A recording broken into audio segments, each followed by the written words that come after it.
YouTube पर पहली बार मैंने स्टार्ट करी थी अवतार सीरीज, जहाँ पे मैंने पूरी एनसीईआरटी, पूरा इंटेक्स्ट, पूरा एग्जाम्पलर, पूरा पीवाईक्यू, पूरा एनसीईआरटी के एक्सरसाइजेस को कराया था। बहुत सारे लोगों ने क्रिटिसाइज़ किया कि ऐसे थोड़ी ना, यहाँ से पेपर थोड़ी ना आता है, यहाँ से थोड़ी ना पेपर आता है। बट हुआ वही जो होता था, होगा वही जो होता आया है।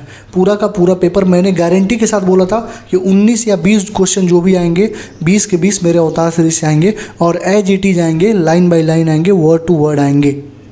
एक बच्चे ने मुझसे 50,000 रुपये की शर्त लगाने की भी बोली थी। मैंने बोला भाई मेरे पास उतने पैसे नहीं है, 5,000 रुपये की शर्त लगा ले और तू देख लेना, मैं प्रूफ दे दूंगा। मैंने 5,000 रुपये की शर्त लगाई थी उससे। आज मैंने ग्रुप में बोला भी है कि अगर तूने मेरा मैसेज देखा होगा तो मुझे आके मतलब आज 7 बजे के बाद मिल लेना वीडियो देखने के बाद, ठीक है।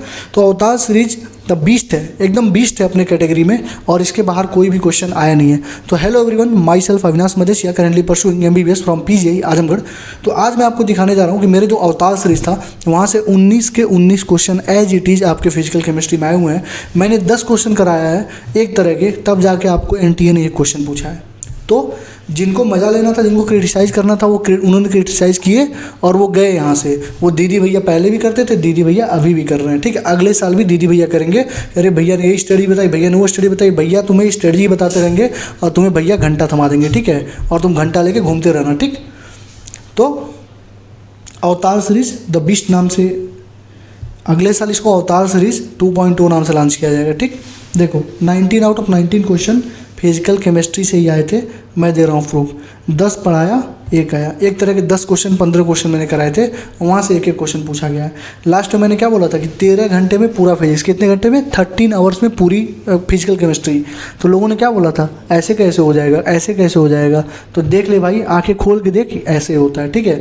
तू जाके दीदी भैया, जो दीदी भैया करता रहता है ना कि ये स्टडी वो स्टडी, ये स्टडी वो स्टडी, तू भाई 5 साल और करेगा, ठीक है। 5 साल और करेगा, 5 ड्रॉप तेरा और होगा। तू बस दीदी भैया करता रहे। 5 ड्रॉप अगर तेरा नहीं हुआ ना तो तू मुझसे आगे मिलना, ठीक है। मेरे कमेंट सेक्शन में आके गालियाँ बकने से क्या होगा यार। हाँ, तेरा सिलेक्शन नहीं हुआ, तू सोच क्यों नहीं हुआ, ठीक है। तेरा सिलेक्शन नहीं हुआ, तू सोच तेरी गलती कहाँ थी, तूने किया क्या, तूने फॉलो किसको किया, ठीक है। अब देख, ट्रस्ट मी, नेक्स्ट ईयर भी ऐसे ही क्वेश्चंस आएंगे, सेम टू सेम, ठीक। और इस बार मैं प्रूफ कोई ऐसे बस फोटो लगा के नहीं दे रहा हूँ। इस बार अभी साइड में तुम्हें वीडियो भी चलेगी, वीडियो लेंदी होगी, ठीक है। एक एक पॉइंट मैं समझाऊंगा कि देखो मैंने ये चीज़ यहाँ पढ़ाई थी, उसके बाद ये चीज़ यहाँ पे पूछी गई है। तो पहले मैं क्वेश्चन पढ़ूंगा, क्वेश्चन पढ़ने के बाद तुम्हें एक वीडियो प्ले करूँगा जहाँ पर मैंने पढ़ाया हुआ है, उसके बाद तुम्हें प्रूफ दूंगा, ठीक। तो देखो पहला क्वेश्चन देखो, Henry law constant KH value of 3 gases ABC in water इतना है, इतना है और इतना है। द सॉल्युबिलिटी ऑफ गैस, मतलब KH की वैल्यू दी है और सॉल्युबिलिटी पूछ रही है, ठीक है। तो इसका आंसर जानने से पहले सबसे पहले तुम एक क्लिप देखो। हेनरी ला कहता है कि सॉल्युबिलिटी जो होती है गैस की, वो डायरेक्टली प्रोपोर्शनल होती है partial pressure of gas present of the surface और लिक्विड ऑफ सॉल्यूशन। ये देखो, ये देखो, ये देखो, तीसरा वाला सबसे इंपॉर्टेंट होता है कि जो पार्शियल प्रेशर होता है गैस का वेपर फेज में, वो प्रोपोर्शनल होता है mole fraction of the x in solution. यानी तुम लिखोगे प्रेशर इक्वल डायरेक्टली प्रोपोर्शनल क्या, mole fraction, pressure equal to KH into x, H क्या हमारा हेनरी कांस्टेंट है, pressure equal to KH into x हो जाएगा। पार्शियल प्रेशर P है, H हमारा मोल फ्रैक्शन है। तो मास अगर कभी तुमसे मास पूछ लेगा तो सीधे तुम क्या देगा, मास इक्वल टू लिखोगे प्रेशर इंटू KH। ये अलग फॉर्मूला है, हर दिन कभी पूछ लेता है कि मास निकालो। तो मास निकालने के लिए डायरेक्ट तुम क्या करोगे, प्रेशर इंटू KH दिया हो, प्रेशर दिया हो तो KH से मल्टीप्लाई कर दो, ठीक है। और हेनरी कांस्टेंट क्या है, एक यूनिवर्सल कांस्टेंट नहीं है, वो डिपेंड करता है नेचर ऑफ गैस और टेम्परेचर पे। तो अगर तुमने KH है ना, देखो KH increase with increase in temperature और सॉल्युबिलिटी घट जाती है। यानी कि तुमने अगर टेम्परेचर बढ़ाया, ठीक है, तो KH बढ़ेगा तो सॉल्युबिलिटी घटेगी। तो वही लिखा हुआ है। तो मैंने क्या लिखा, टेम्परेचर पहले घटाओ तो KH घटेगी तो सॉल्युबिलिटी बढ़ेगी। इससे याद रख लो, टेम्परेचर तुमने घटाया तो KH घटेगी, सॉल्युबिलिटी बढ़ेगी। तो ये कोई यूनिवर्सल कांस्टेंट नहीं है कि इसका वैल्यू फिक्स है, घटता है, घटता बढ़ता है, ठीक है।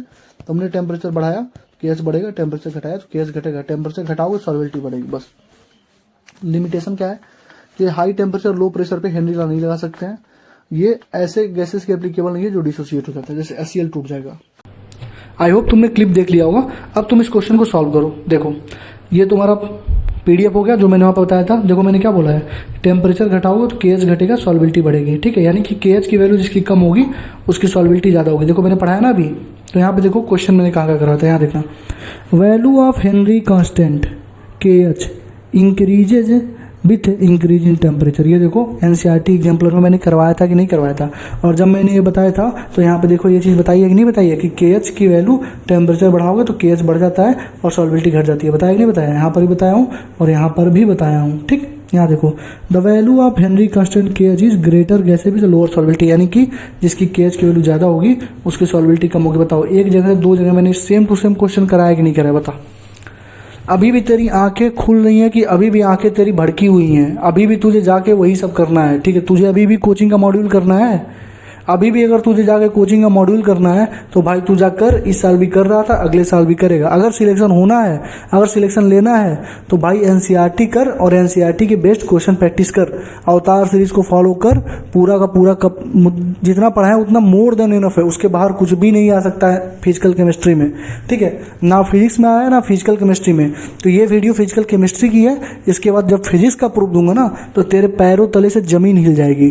जिन्होंने मुझे गालियां कर दी थी ना कमेंट सेक्शन में कि तू क्या पढ़ाएगा, ये कर दिया तेरे सीरीज पे, मतलब इतनी गंदी गंदी यार बातें करते थे, इतनी मतलब क्रिटिसाइज किया मुझे, ठीक है? बट तेरा सिलेक्शन नहीं हुआ भाई। मैं जहाँ पे हूँ, मैं तो कॉलेज में हूँ, बट तू अभी भी वहीं है, ठीक है? अभी भी तू अपने रूम के उस कोने खोपचे में बैठ के दीदी भैया को फॉलो कर रहा है, ठीक है? और तेरा अभी भी वही हाल है, तू अगले साल भी वही करेगा, ठीक है? जिनको सुधरना है, जिनको सिलेक्शन लेना, मिडिल क्लास लोअर क्लास से आते हो, जितना जल्दी हो सकता है इस माहौल से निकल जाओ, ठीक है? इस खोपचे से निकल जाओ। जितना जल्दी निकलोगे उतना लिए तुम्हारे लिए बेनिफिशियल होगा, ठीक है? देखो आगे, यहाँ देखो क्वेश्चन नंबर 26। KH वैल्यू दिया है इतना इतना इतना, कह रहा है कि इंक्रीजिंग सॉल्बिलिटी बताओ। देखो सेम क्वेश्चन है कि नहीं? यहाँ ऊपर देखो KH ऑफ द 3 गैसेज, यहाँ पे दिया हुआ है ऐसे, और यहाँ पे देखो KH of the 3 gases, argon का CO2 का SCH2 का दिया है कि नहीं बताओ? यहाँ पर मैंने बताया था कि नहीं? देखो कराया हूँ कि नहीं? देख लो भाई, कराया हूँ, बताया नहीं हूँ, कराया हूँ, ठीक है? ये देखो एग्जांपल नंबर 2.4 कह रहा है if N2 gas is bubble through the इतना हाउ मेनी मोल्स। इसका मैंने न्यूमेरिकल भी कराया था। एग्जांपल नंबर 2.4 था, मैंने बोला देखो यहाँ पे P pressure is equal to KH into X होता है। देखो इसका न्यूमेरिकल भी मैंने करा रखा है, ठीक है? तुमसे तो बस थियरी पूछा है मैंने, न्यूमेरिकल भी करा रखा है, ठीक? तो पहला क्वेश्चन हो गया, ठीक?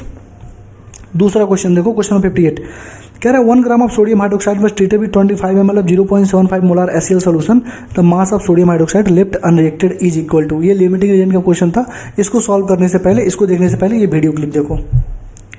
लिमिटिंग रीजेंट तब लगाएंगे जब कंसेप्ट, जब इन्फॉर्मेशन सारे रिएक्टेंट का दिया हो। जैसे मान लो कोई C+O2 है, CO2 है, इसका भी इन्फॉर्मेशन दिया है, इसका भी इन्फॉर्मेशन दिया कि ये 5 ml था, ये 2 ml था, तो सॉरी, इस केसेस में हम लोग तुरंत लिमिटिंग रीजेंट का कंसेप्ट लगाएंगे, ठीक है? लिमिटिंग रीजेंट के कंसेप्ट के लिए हम लोग पहले रेशियो निकालते हैं। जिसका रेशियो कम होगा वही लिमिटिंग रीजेंट होगा। तो रेशियो क्या होता है? गिवन मोल अपन स्टोइकोमेट्रिक कोफिशिएंट। तो वहाँ पे क्या था? वहाँ पर भी वही था, पहले मोल निकाला अपन कोफिशिएंट ऑफ स्टोइकोमेट्रिक कोफिशिएंट से उसको डिवाइड करते थे। तो यहाँ पर भी वही है, गिवन मोल है, मोल जो दिया हुआ अपन स्टोइकोमेट्रिक कोफिशिएंट से डिवाइड करो। तो मान लो AA BB CC दिया हुआ, तो RA निकालो। ये तो प्रोडक्ट है ना, इसको मत टच करना। प्रोडक्ट बनेगा उसी के हिसाब से जो लिमिटिंग रीजेंट होगा। मान लो ये 2 था, ये 5 था, तो ये 5 वाले काम ही नहीं है। 2 से 2 रिएक्ट कर जाएगा और 3 ये बच गया, तो ये तो खत्म हो गया ना 3, इसका कोई काम ही नहीं है। 2 से 2 रिएक्ट करेगा, क्योंकि 2 रिएक्ट करने के बाद ये खत्म हो जाएगा, ये खत्म होगा तो कुछ बचेगा नहीं। तो 0 से क्या रिएक्ट करा होगा? कुछ नहीं। तो वही रेशियो जिसका छोटा होता है वो हमारा LR होता है, लिमिटिंग रीजेंट होता है, ठीक है? तो यहाँ से देख लेंगे रेशियो निकाल के। रेशियो कैसे निकालेंगे? Moles upon stoichiometry, moles upon stoichiometry, निकल गया लिमिटिंग रीजेंट। मान लो जिसका रेशियो कम आया LR है, तो अब सारा क्वेश्चन जो सॉल्व करेंगे वो LR को करेंगे, LR के अकॉर्डिंग, और एक्सेस वाले को हटा देंगे, ठीक? एक क्वेश्चन अभी कर रहा हूँ, देखो। तब क्या लिखेंगे? अब एक्सेस वाले को हमने हटा दिया, तो अब लिखेंगे क्या? Mole of LR upon stoichiometric coefficient is equal to mole of product upon stoichiometric. जो प्रोडक्ट यहाँ पे बनेगा, जैसे मान लो यहाँ पे बोला था हमने CO2 बना है, यहाँ पे ये CC है ना, मोल ऑफ प्रोडक्ट है, तो मोल ऑफ प्रोडक्ट अपॉन स्टोइकोमेट्रिक लिख देंगे। नीचे मोल of LR upon stoichiometric coefficient. तो एक्सेस अगर पूछ रहा है, मतलब कितना खत्म हो गया, कितना बचा, उससे निकाल सकते हो reacted mole of access reagent upon stoichiometric coefficient. Access reagent का कितना यूज हो चुका, तो मान लो 10, पहले 20 ग्राम था, अब 10 ग्राम यूज हो गया, तो कितना बचेगा? 10 ग्राम। सॉल्व कर लेंगे, बेसिक मैथ है, ठीक है ना? तो ये अच्छे से देख लेना। जैसे क्वेश्चन है, 1 मोल SO2 जो है वो रिएक्ट कर रहा है 1 mole of H2S completely to form इतना इतना इतना। देखो, तो हमको मालूम होना चाहिए। देखो पहले रेशियो निकालो सबका। देखो SO2 का भी दिया हुआ है, H2S का भी दिया हुआ है। तो मैंने क्या बोला था, जब दोनों का दिया होता है, जब दोनों रिएक्टेंट का मतलब वो दिया होगा इन्फॉर्मेशन, तो लिमिटिंग एजेंट का कंसेप्ट लगाएंगे, ठीक है। तो SO2 है, H2S है, दोनों का दिया है, तो पहले निकालो R यानी रेशियो। तो गिवन मोल अपन स्टोकोमेट्री, गिवन मोल कितना है, 1 मोल है, 1 मोल है। स्टोकोमेट्री क्या है, कितना है, 1 है, कुछ नहीं है, तो 1/1। इसका कितना है, 1 मोल दिया हुआ है, 1 मोल स्टोकोमेट्री 2 है, तो 1/2, यानी ये कम हो गया ना, 0.5 हो गया। इसका मतलब ये हमारा LR हो गया। अब LR हो गया, इसका मतलब इसको हटा दो SO2 को। अब सारा खेल इसके अकॉर्डिंग चलेगा, H2S के अकॉर्डिंग। तो लिखो मोल ऑफ H2S अपॉन स्टोकोमेट्री कितना है, 2 है, is equal to mole of product, mole of S upon 3। अब यहाँ से तुम S का कुछ भी निकाल सकते हो, मास अपॉन मोलर मास रख दो, यहाँ से मास निकाल सकते हो इजीली। शाम को आना, क्वेश्चन प्रैक्टिस सेशन में सब करा दूंगा अच्छे से, ठीक। आई होप कि तुमने वीडियो क्लिप देख लिया होगा। देखो ये हमारा स्क्रीनशॉट था, यहाँ पे मैंने LR पढ़ाया था और कैसे पढ़ाया था तुम्हें पता हो। अब देखो ये सेम क्वेश्चन है ना, कितना लेफ्ट अनरिएक्टेड रहा। ये देखो क्वेश्चन नंबर 1.24 NCERT का। मैंने क्या इसको करवाया नहीं है, डाइनाइट्रोजन दिया है, डाइहाइड्रोजन दिया है, एक दूसरे से रिएक्ट कर रहे हैं। यहाँ पे क्या पूछ रहा है कि कौन सा इसमें से अनरिएक्टेड रहेगा, यानी कौन सा अनरिएक्टेड रहेगा। अगर अनरिएक्टेड रहेगा तो बताओ कितना उसका मास होगा। तो यही तो पूछ रहा है, कितना अनरिएक्टेड रहेगा, ठीक है। तो यहाँ पे डाइनाइट्रोजन डाइहाइड्रोजन में पूछा है, यहाँ पे सोडियम हाइड्रोक्साइड और HCl में पूछा है, ठीक। आगे देखो क्वेश्चन नंबर 47 PYQ का। देखो कह रहा है कि 1 मोल ऑफ अमोनिया जब 1 मोल O2 के साथ रिएक्ट करेगा तो बताओ क्या होगा, क्या सारा ऑक्सीजन कंज्यूम होगा, 1 मोल NO प्रोड्यूस होगा, 1 मोल H2O। तो LR का क्वेश्चन है, तुमको LR लगाना पड़ेगा। इसमें से कौन सा कंज्यूम होगा, इसमें बस पूछा कौन सा कंज्यूम होगा, तो जो LR होगा वो कंज्यूम हो जाएगा। अब इसी में पूछ सकता था क्या कि कितना बचा है, तो वही क्वेश्चन तो तुमसे पूछा है कितना बचा है। तो देखो कितना बचा, ऊपर भी करा हूँ, यहाँ पर भी हो गया। आगे देखो क्वेश्चन नंबर ये देखो 1.35 1.36, ये भी तुम्हारा सेम क्वेश्चन है एज इट इज। तुमको पूछा गया है कि इतना इसके साथ रिएक्ट कर रहा है, कह रहा है what mass of calcium carbonate required. What mass देखो यहाँ पे एक बार देखना, इसमें HCl भी दिया हुआ है, वहाँ पर भी HCl था, यहाँ पर भी HCl है। वहाँ पे क्या है, सोडियम है ना, वहाँ पे क्या है, यहाँ पे तुम्हारा सोडियम हाइड्रोक्साइड, और यहाँ पे क्या है देखो, यहाँ पे तुम्हारा कैल्शियम कार्बोनेट। 3 क्वेश्चन हुआ। चौथा क्वेश्चन भी सेम है, how many gram of HCl will react with 5 gram manganese dioxide. यहाँ भी सेम है चौथा। 5वां देखो 10 ग्राम डाइहाइड्रोजन 64 ग्राम ऑक्सीजन के साथ रिएक्ट कर रहा है, कह रहा है व्हाट अमाउंट ऑफ वाटर कितना प्रोड्यूस होगा। मैंने बोला था LR का सिंपल सा कंसेप्ट होता है, अगर दोनों रिएक्टेंट की जानकारी दी है, तो LR का ही क्वेश्चन है। अगर एक रिएक्टेंट की जानकारी दी है तो स्टोइकोमेट्री का क्वेश्चन होता है। बताया था कि नहीं बताया था। और देखो कितना 5वां क्वेश्चन मैंने करा दिया। यहाँ देखो how many moles of lead 2 will react with ethanol. तो दोनों का दिया हुआ ना, दोनों का दिया हुआ है, इसका मतलब LR होगा, कोई एक खत्म हुआ कोई एक बचेगा। तो 6 क्वेश्चन। 7वां देखो the mass of carbon unit production the इतना अल्मोनियम मेटल हाल हरल्ड प्रोसेस में कितना बनेगा। तो इसमें भी तुमको देखो LR निकालना पड़ेगा। यहाँ पर देखो LR निकाला हूँ, हर जगह लिमिटिंग एजेंट निकाल के मैंने सिखाया था कि नहीं सिखाया था। और यही क्वेश्चन आया है कि नहीं आया है, मुझे तुम बताओ,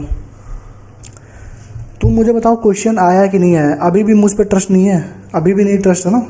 चलो आगे देखो, अभी ट्रस्ट हो जाएगा, कोई दिक्कत नहीं। यहाँ देखो क्वेश्चन नंबर 1.23 A है B2 है, इसमें कह रहा है आइडेंटिफाई द लिमिटिंग रीजेंट, अगर इसमें से कोई है तो देखो लिमिटिंग रीजेंट का इतना क्वेश्चन यहाँ पे मैंने होमवर्क दिया था करने के लिए, ठीक। यहाँ देखो 22.4 लीटर अगर H2 का रिएक्ट करेगा 11.2 लीटर Cl2, देखो दोनों का डाटा दिया। तो कह रहा है कि the moles of HCl form, तो मोल्स ऑफ HCl कितना फॉर्म होगा, तो उसके लिए सबसे पहले तुम्हें क्या करना पड़ेगा, LR निकालना पड़ेगा। ये भी क्वेश्चन करवाया है। ये देखो 1 gram magnesium is burnt in 0.56 gram O2 in a closed vessel, which reactant is left in excess. ये सेम क्वेश्चन हो गया ना, कौन सा रिएक्टेंट एक्सेस में बचा हुआ और कितना बचा हुआ है। ये क्वेश्चन तो आया हुआ है, यही क्वेश्चन तो मैं कर रहा हूँ। देखो कितने क्वेश्चन कर रहा हूँ मेरे भाई। ये देखो ये नहीं है, ये क्वेश्चन देखो, ये दोनों मतलब ये और ये, ठीक। देख रहे हो लगभग 10 क्वेश्चन मैंने LR के तुमसे कराए हुए थे, मतलब 10 क्वेश्चन LR के, और ऑन एंड अराउंड 15 से 20 क्वेश्चन मैंने स्टोइकोमेट्री के कराए हुए थे, और उसमें से LR का एक क्वेश्चन आ गया, ठीक। तो आई होप कि चीज़ें तुमसे क्लियर हो गई होंगी, ठीक है। तो LR का हो गया, LR का क्वेश्चन हो गया, ठीक। और मोल कॉन्सेप्ट का एक क्वेश्चन और है, रुक जाओ, मोल कॉन्सेप्ट का पहले एक क्वेश्चन देख लो, उसके बाद मतलब चैप्टर वाइज दिखाऊंगा मैं, रुक जाओ।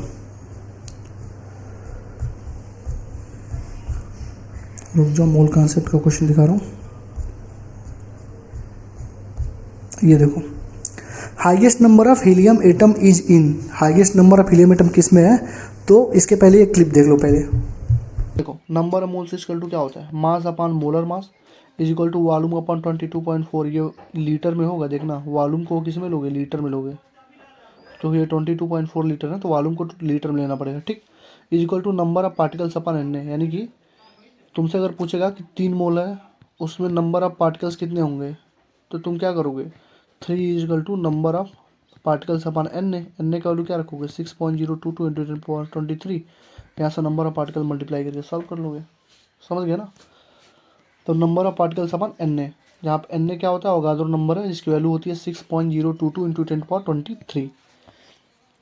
कहीं पर भी क्वेश्चन में लिखा है ग्राम एटम ग्राम मॉलिक्यूल, इसका मतलब वो मोल होता है। जैसे मान ली पूछा 5 ग्राम एटम लिखा तो 5 ग्राम एटम का मतलब हुआ 5 मोल, 5 ग्राम मॉलिक्यूल लिखा इसका मतलब हुआ 5 मोल। ठीक, देखो एक मोल में कोई भी चीज़ अगर एक मोल है तो उसमें एन होता है। तो जैसे एक मोल ऑफ मॉलिक्यूल है तो इसका मतलब उसमें एन मॉलिक्यूल होगा। एक मोल ऑफ एटम है उसका मतलब क्या होगा एन एटम होगा, समझ गया ना। यानी कि एक मोल में एन होता है, एक मोल में एन होता है तो उसी का कोई भी चीज़ हो, जैसे एक मोल में एन हुआ तो एक मोल मॉलिक्यूल में कितना होगा एन मॉलिक्यूल होगा, एक मोल एटम में कितना होगा एन एटम होगा, समझ। एन क्या है अवोगाद्रो नंबर है। यहाँ देखो नंबर मोल्स निकालने का कभी कभी ये फॉर्मूला अप्लाई होता है वॉल्यूम इन ml अपॉन मॉलिक्यूलर मास, इसको थोड़ा सा ध्यान में रखना, ठीक है। अभी कहीं पे अगर ये अप्लाई होगा स्पेशल केस होता है, अगर कहीं पे अप्लाई होगा तो मैं बता दूंगा, ठीक। वॉल्यूम इन ml अपॉन मॉलिक्यूलर मास। आगे आओ, कोई भी तुमसे पूछे number of particles, number of proton बता दो, नंबर ऑफ इलेक्ट्रॉन बता दो, नंबर ऑफ बैलेंस इलेक्ट्रॉन बता दो, कुछ भी पूछे तो मैंने लिखा एक्स मतलब anything, number of proton electron balance electron कुछ भी सॉरी। तो क्या करना है number of particle equal to x into mole into N मतलब कि एनीथिंग जो प्रोटॉन का नंबर है तो मान लो N3 माइनस है, इससे पूछ रहा है इसमें इलेक्ट्रॉन पूछेगा प्रोटॉन पूछेगा वैलेंस इलेक्ट्रॉन पूछेगा तो एक्स लिख देना है। अब देखो यही था ना डाटा, देखो यहाँ पे calculate the number of atom in each of the following 52 mole of argon 52 u of helium और 52 ग्राम ऑफ हीलियम। यहाँ पे देखो क्या पूछा है 4 mole of helium 4 you of helium 4 gram of helium, same है कि नहीं है। वहाँ पे 52 था यहाँ पे 4 कर दिया। क्वेश्चन मैंने ये करवाया है कि नहीं करवाया। यहाँ पे देखो क्या पूछा है, यहाँ पे देखो कल ये देखो the number of water molecule किस में मैक्सिमम होगा, बताओ नंबर ऑफ वाटर मॉलिक्यूल किस में मैक्सिमम होगा। यहाँ पे तुम देखो कह रहा है highest number of helium atom, यानी नंबर ऑफ एटम किस में ज़्यादा होगा। तो वही सेम क्वेश्चन तो यहाँ पे मैंने करवाया था, नंबर ऑफ एटम सेम तो है, यहाँ पे 52 वहाँ पे 4 दे दिया है। यहाँ पे देखो नंबर ऑफ मैक्सिमम किस में होगा, इसमें टोटल नंबर बैलेंस इलेक्ट्रॉन कितना होगा। यहाँ देखो ये देखो नंबर ऑफ ऑक्सीजन एटम कितना होगा, सीसी में कितना एटम होगा कितना इलेक्ट्रॉन होगा, बीच ऑफ द फॉलोइंग है the largest number of atom, यही तो पूछा है ना, यही तो पूछा ना क्वेश्चन। आगे देखो what is the maximum number of molecules, यही तो पूछा है। द नंबर ऑफ एटम पूछ लिया, maximum number of molecules at STP पूछ लिया, विच एज मैक्सिमम मॉलिक्यूल पूछ लिया, नंबर ऑफ एटम पूछ लिया। तो अब मुझे ये बताओ यार इसके बाहर क्या कुछ वो पूछ सकता था। देख लो 10-12 क्वेश्चन मैंने करवाए कि नहीं, नंबर ऑफ मॉलिक्यूल किस में मैक्सिमम होंगे, नंबर ऑफ मॉलिक्यूल किस में मैक्सिमम होंगे, मैंने 10-12 क्वेश्चन करवाए कि नहीं करवाए हैं। और तुमसे पूछा कितना है, एक बस पूछा है। तो अभी भी नहीं भरोसा है, आगे आओ। नहीं भरोसा तो अभी दिला दूंगा भाई, क्यों परेशान हो, आगे आओ। एक क्वेश्चन और है मोल कॉन्सेप्ट का, वो देखो। रुक जाओ पहले मूल कॉन्सेप्ट का इशारा दिखा देता हूँ।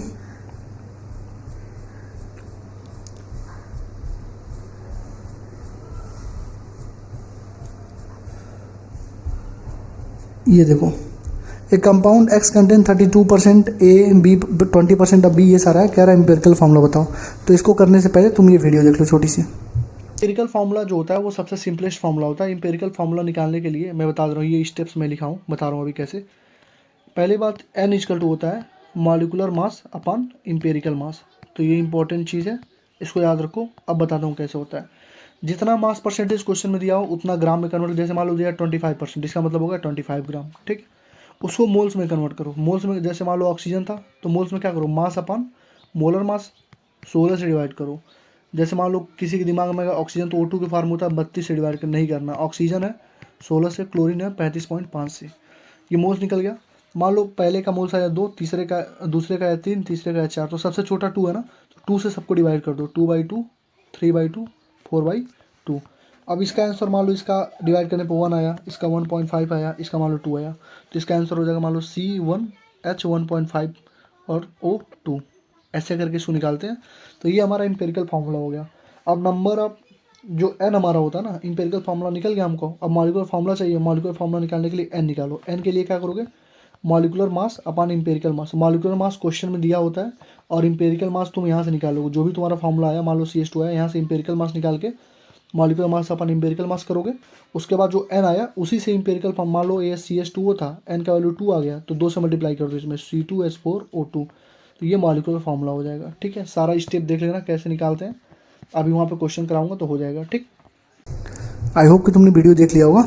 यही तो था ना, वीडियो में मैंने कितना स्टेप बताया था, सिंपल सिंपल स्टेप बताए थे, तुम्हें बस करने थे। अब देखो क्वेश्चन नंबर 29 मैंने कराया था, ऑर्गेनिक कंपाउंड कंटेंस कार्बन इतना, हाइड्रोजन इतना, find the empirical formula. Same question है कि नहीं है, यहाँ देखो। क्वेश्चन नंबर 30 पेरोक्सिडेज एनाइड्रेज एंजाइम था, मिनिमम मॉलिक्यूलर वेट, ये वाली नहीं है, ये वाली है 29। ठीक है, क्वेश्चन नंबर 1.2 देखो, a compound contains 4.0% hydrogen, 24.27% carbon, 71.65% chlorine, find the empirical and molecular. मैंने दोनों कराया है। ठीक, determine the empirical formula of an oxide of iron which जितना एंड इतना ऑफ ऑक्सीजन। एम्पिरिकल फार्मूला पूछा, उसको होमवर्क दिया था मैंने। Determine the molecular formula of oxide of iron beach the mass percent, वही सेम क्वेश्चन फिर से रिपीट हो गया। तो ये मतलब ये क्वेश्चन मैंने होमवर्क दे दिया। ठीक है, तो देख लो मैंने ये क्वेश्चन करवाया कि नहीं, मतलब 4-5 क्वेश्चन मैंने करवाए थे और एक क्वेश्चन उसने पूछा था, और एक क्वेश्चन मैंने गलती से यहाँ पे लगा दिया, वो भी दिखा देता हूँ, रुक जाओ। इसकी PDF तुम्हें शेयर कर दूँगा मैं। ठीक है, टेलीग्राम पे तुम्हें मिल जाएगा, लिंक डिस्क्रिप्शन में रहेगा। ठीक, और दूसरी चीज़ 15 तारीख को जो एक्सपोज वाली वीडियो मैं ला रहा हूँ, ठीक है, आदित्य जोशी के ऊपर, ठीक है, जिसमें वो हर एक चीज़, मतलब हर एक चीज़ उसकी झूठी है, हर एक पॉइंट जो वो बोलता है ना, हर एक चीज़ झूठी है। ठीक है, जब मैं प्रूव करूंगा कि उसकी हर एक कही गई बात झूठी है, तो और कैसे उसने बच्चों के साथ स्कैम किया, कैसे उसने बच्चों को लूटा है, तो तुम्हारी ये जिम्मेदारी होगी कि तुम उस वीडियो को जहाँ तक पहुँचाना, शेयर करो, पहुँचा दो। क्योंकि अभी भी मैं देख रहा हूँ इधर उधर की चीज़ें, इधर उधर से मतलब लोगों को लाके इंटरव्यू दिलवा रहे हैं, इधर उधर की चीज़ें कर रहे हैं। ठीक है, तो तुम्हारी जिम्मेदारी रहेगी कि तुम ज़्यादा से ज़्यादा बच्चों तक उसको शेयर करो। ठीक है, क्वेश्चन नंबर 10 देखो, यहाँ पे एम्पिरिकल फार्मूला मॉलिक्यूलर फार्मूला दिया था, molecular formula of the compound पूछा था। देखो सेम क्वेश्चन है कि नहीं। तो ये जो 3-4 क्वेश्चन मूल कॉन्सेप्ट क्या थे वो मैंने तुम्हें दिखा दिया कि कहाँ कहाँ से आए थे। ठीक है, अब देखो आगे आ जाते हैं फिर से अपने असली वाले रोल में। देखो ये 2 क्वेश्चन हो गया। अब देखो activation energy of a chemical, question number 61। 19 question आए हैं। ठीक है, 3-4 में बता चुका हूँ, 5 बता चुका हूँ। Question number 61, activation energy of a chemical reaction can be calculated if one knows the value of. देखो तो एक्टिवेशन एनर्जी कैसे कैलकुलेट करते हैं, उसके पहले वीडियो देख लो ऊपर, मैंने बता दिया। ठीक, आर्हेनियस इक्वेशन क्या कहता है, K = A e - RT। के हमारा रेट कांस्टेंट ही हो जाएगा, कोई दिक्कत नहीं है। ए हमारा क्या है, आर्हेनियस कांस्टेंट बोलेंगे या फ्रीक्वेंसी फैक्टर बोलेंगे, प्री एक्सपोनेंशियल फैक्टर बोलेंगे। ए हमारा उससे कोई मतलब नहीं है कितना बचा है, ये मॉलिक्यूल कंसंट्रेशन नहीं है, ये आरएनएस का कांस्टेंट है यहाँ पे। ठीक है, और माइनस ई हमारा क्या है, एक्टिवेशन एनर्जी है। आर हमारा गैस कांस्टेंट है, टी हमारा टेम्परेचर है। टेम्परेचर को हमेशा लेंगे केल्विन में, गैस कांस्टेंट को लेंगे 25/3 यानी 8.314 जूल पर मोल पर केल्विन। इसको कैलोरी में चेंज करना है तो 2 कैलोरी पर मोल पर केल्विन। ठीक है, e⁻⁻ जो है ऊपर वाला, जो है ऊपर वाला ये जो है उसको हम लोग बोल्ट्जमैन फैक्टर बोलते हैं। और K/A यानी K/A = e⁻⁻ हो जाएगा। इस K/A को बोलते हैं fraction of the molecules having energy greater than और इक्वल टू एक्टिवेशन एनर्जी। यानी K/A वो फ्रैक्शन है मॉलिक्यूल्स का जिसकी एनर्जी या तो बराबर है या तो ग्रेटर देन है एक्टिवेशन एनर्जी से। ये बहुत इंपॉर्टेंट कंसेप्ट है, एनसीईआरटी में कई बार पूछा हुआ है। ठीक, तो K = हो जाएगा AE⁻⁻ इसको ln में कन्वर्ट करोगे तो ln K = ln e⁻⁻ करते हैं क्या, -e/RT, ई हट जाता है ना, -e/RT हो जाएगा। इसी को लॉग में करोगे तो बस लॉग में क्या होता है, -2.303 और से डिवाइड हो जाता है, तो log base 10 हो जाएगा। log 10 -e/RT सब कुछ सेम है, बस 2.303 से डिवाइड हो गया। वही सेम चीज वहां पर भी हुआ था 80 वाले में, फर्स्ट ऑर्डर रिएक्शन में, बस डिवाइड हो जाता है 2.303 से। तो log K2/K1 अगर करोगे, log K2/K1 करोगे तो हो जाएगा एक्टिवेशन एनर्जी अपन 2.303 1/T1 - 1/T2। ये देख लेना 1/T1 है, 1/T1 में से 1/T2 करेंगे तो अपने आप ये आंसर जो होगा माइनस में जाएगा, क्योंकि पहले मान लो T1 10 डिग्री था, अब 20 डिग्री हुआ सेल्सियस में, तो उसको पहले केल्विन में कर लेंगे। तो देख रहे हो ना टेम्परेचर बढ़ रहा है, छोटे में से बड़े को घटा रहे हो, अपने आप आंसर निगेटिव में आ जाएगा। ठीक है, कुछ करने की जरूरत नहीं है। ऐसा नहीं कि माइनस ये लगा दो, माइनस लगाओ प्लस हो जाएगा, तो माइनस यहाँ पे लगाओगे जब कुछ बस एक ये निकालना हो, तो जब K2/K1 रेशियो वगैरह निकालना हो तो बस सीधे फॉर्मूला लगाओगे।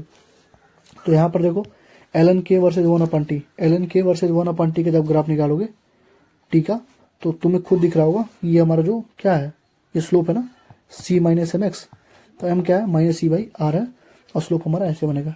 ठीक है, लेकिन वही जब तुम -e/2.303 r कब हो जाएगा, जब लॉग में कर दोगे तो 2.303 आ जाएगा, r हो जाता है। ठीक, टेम्परेचर अगर सेम होगा तो K जो होगा बढ़ाओगे तो एक्टिवेशन एनर्जी घटेगा, क्योंकि देख लो टेम्परेचर अगर सेम कर दिया तुमने, टेम्परेचर सेम हो गया, r पहले सेम है, तो K = क्या हो जाएगा, A e⁻⁻e हो जाएगा। देख लो निगेटिव में रिलेशन है ना, तो यानी K को बढ़ाओगे तो E अपने आप कम होगा। ठीक है, तो टेम्परेचर अगर सेम है तो के बढ़ाने पे एक्टिवेशन एनर्जी अपने आप कम होता है, ठीक। और आरएनएस कांस्टेंट और टेम्परेचर में अगर तुमको ग्राफ बनाने को आ जाए, अभी तक कभी पूछा नहीं, आईआईटी वगैरह में पूछा था एक बार, तो आरएनएस कांस्टेंट और के टेम्परेचर के बीच में ग्राफ अगर आ जाए तो ये ग्राफ ऊपर की तरफ उठते हुए बना देना, और ये जो होगा के होगा हमारा, ठीक है। तो इस पर थोड़ा सा ध्यान देना, अगर डायरेक्ट पूछेगा आईआईटी वगैरह क्वेश्चन उठाकर तो यही हो सकता है, पूछ ले हमसे, ठीक। चलो, के मैक्स का वैल्यू क्या हो सकता है, 1 हो सकता है। के इक्वल टू क्या होता है, A to the power minus E upon R T. तो के मैक्स का वैल्यू 1 हो सकता है जब टाइम इनफाइनाइट हो जाएगा ना, जब टाइम पूरा इनफाइनाइट होगा, ठीक है, टाइम इनफाइनाइट पूरा हो जाएगा तो ये पूरा टर्म क्या हो जाएगा, 0 हो जाएगा। ई टू द पावर 0 क्या होता है, 1 हो जाएगा। तो के मैक्स इक्वल टू क्या हो जाएगा, 1 के बराबर हो जाएगा, ठीक है। तो K equal to A. I hope कि वीडियो तुमने देख लिया होगा। अब देखो ये चीज़ थी ना, तो देखो ये क्वेश्चन नंबर 58 देखो पीवाईक्यू का मैंने कराया कि एग्जाम्पलर का, देखो मैंने कराया कि नहीं, पीवाईक्यू का है और मैंने बोला था एग्जाम्पलर में भी पूछा गया है। तो अभी मैं दिखा रहा हूँ, देखो पीवाईक्यू में कहाँ पूछा है, question 58, activating energy of chemical reaction can be determined by evaluating the, ये वेलोसिटी नहीं होगा भाई, evaluating the rate constant at the two different कम, ये मैंने गलती कर दी थी, तो मैंने बताया भी था बच्चों को, ठीक है। यहाँ पे क्या होगा, evaluating the rate constant at two different temperature. आगे बढ़ो, क्वेश्चन नंबर 3, ये देखो exemplar question, activation energy of chemical reaction can be determined by determining the rate constant at two temperature. यहाँ पे देखो, ये देखो 2 हुआ ना, यहाँ पर देखो एक्टिवेशन एनर्जी का फॉर्मूला भी मैंने लिखवाया था, ये समझाया था तुमको। यहाँ पर मैंने बताया था कैसे कब कौन ज़्यादा स्टेबल होगा कौन अनस्टेबल होगा, मतलब एक्स्ट्रा चीज़ें मैंने बता के रखी थी। तो देखो ये सेम क्वेश्चन एक बार तुम्हारा एग्जाम्पलर में आया था, एक बार तुम्हारा पीवाईक्यू में पूछा था। और ये बताओ अगर मैंने तुम्हें नहीं कराया होता, तो मैं इतनी गारंटी से कैसे बोलता। मैं स्टार्टिंग से बोल रहा था कि जिस दिन भी तुमने दिखा दिया भैया ये क्वेश्चन आपके सीरीज से नहीं आया, उस दिन मैं यूट्यूब पे पढ़ाना छोड़ दूंगा, यूट्यूब पे आना छोड़ दूंगा। इतनी गारंटी थी मेरी बातों में, कहाँ से इतनी गारंटी आई थी, कहाँ से मेरे अंदर इतना दम था, कहाँ से इतना हिम्मत था कि मैं बता दूं यहाँ यहीं से पेपर आया है। क्योंकि मेरे अपने पढ़ाए हुए पे, मेरे अपने एनालिसिस पे भरोसा था मुझे, और तुम्हें भी हो गया होगा भरोसा कि हाँ पेपर एनसीईआरटी से आता। 50 के 50 दिखाया था ना मैंने एनसीईआरटी से, तो पेपर एनसीईआरटी से ही आएगा। अगर अब भी तुम्हें मॉड्यूल करना है तो मेरे भाई भाग जाओ ये फील्ड छोड़ के, तुम्हारे लिए फील्ड है ही नहीं। तुम फिर से ड्रॉप करोगे 10 नंबर 15 नंबर से रुक जाओगे, कोई मतलब नहीं होगा, कोई सेंस नहीं होगा पढ़ने का, ठीक है। अगर सिलेक्शन लेना है तो अंडर द सही गाइडेंस में रहो, अंडर द सारी चीज़ें जैसे बोले जाए उसे फॉलो करो, ठीक है।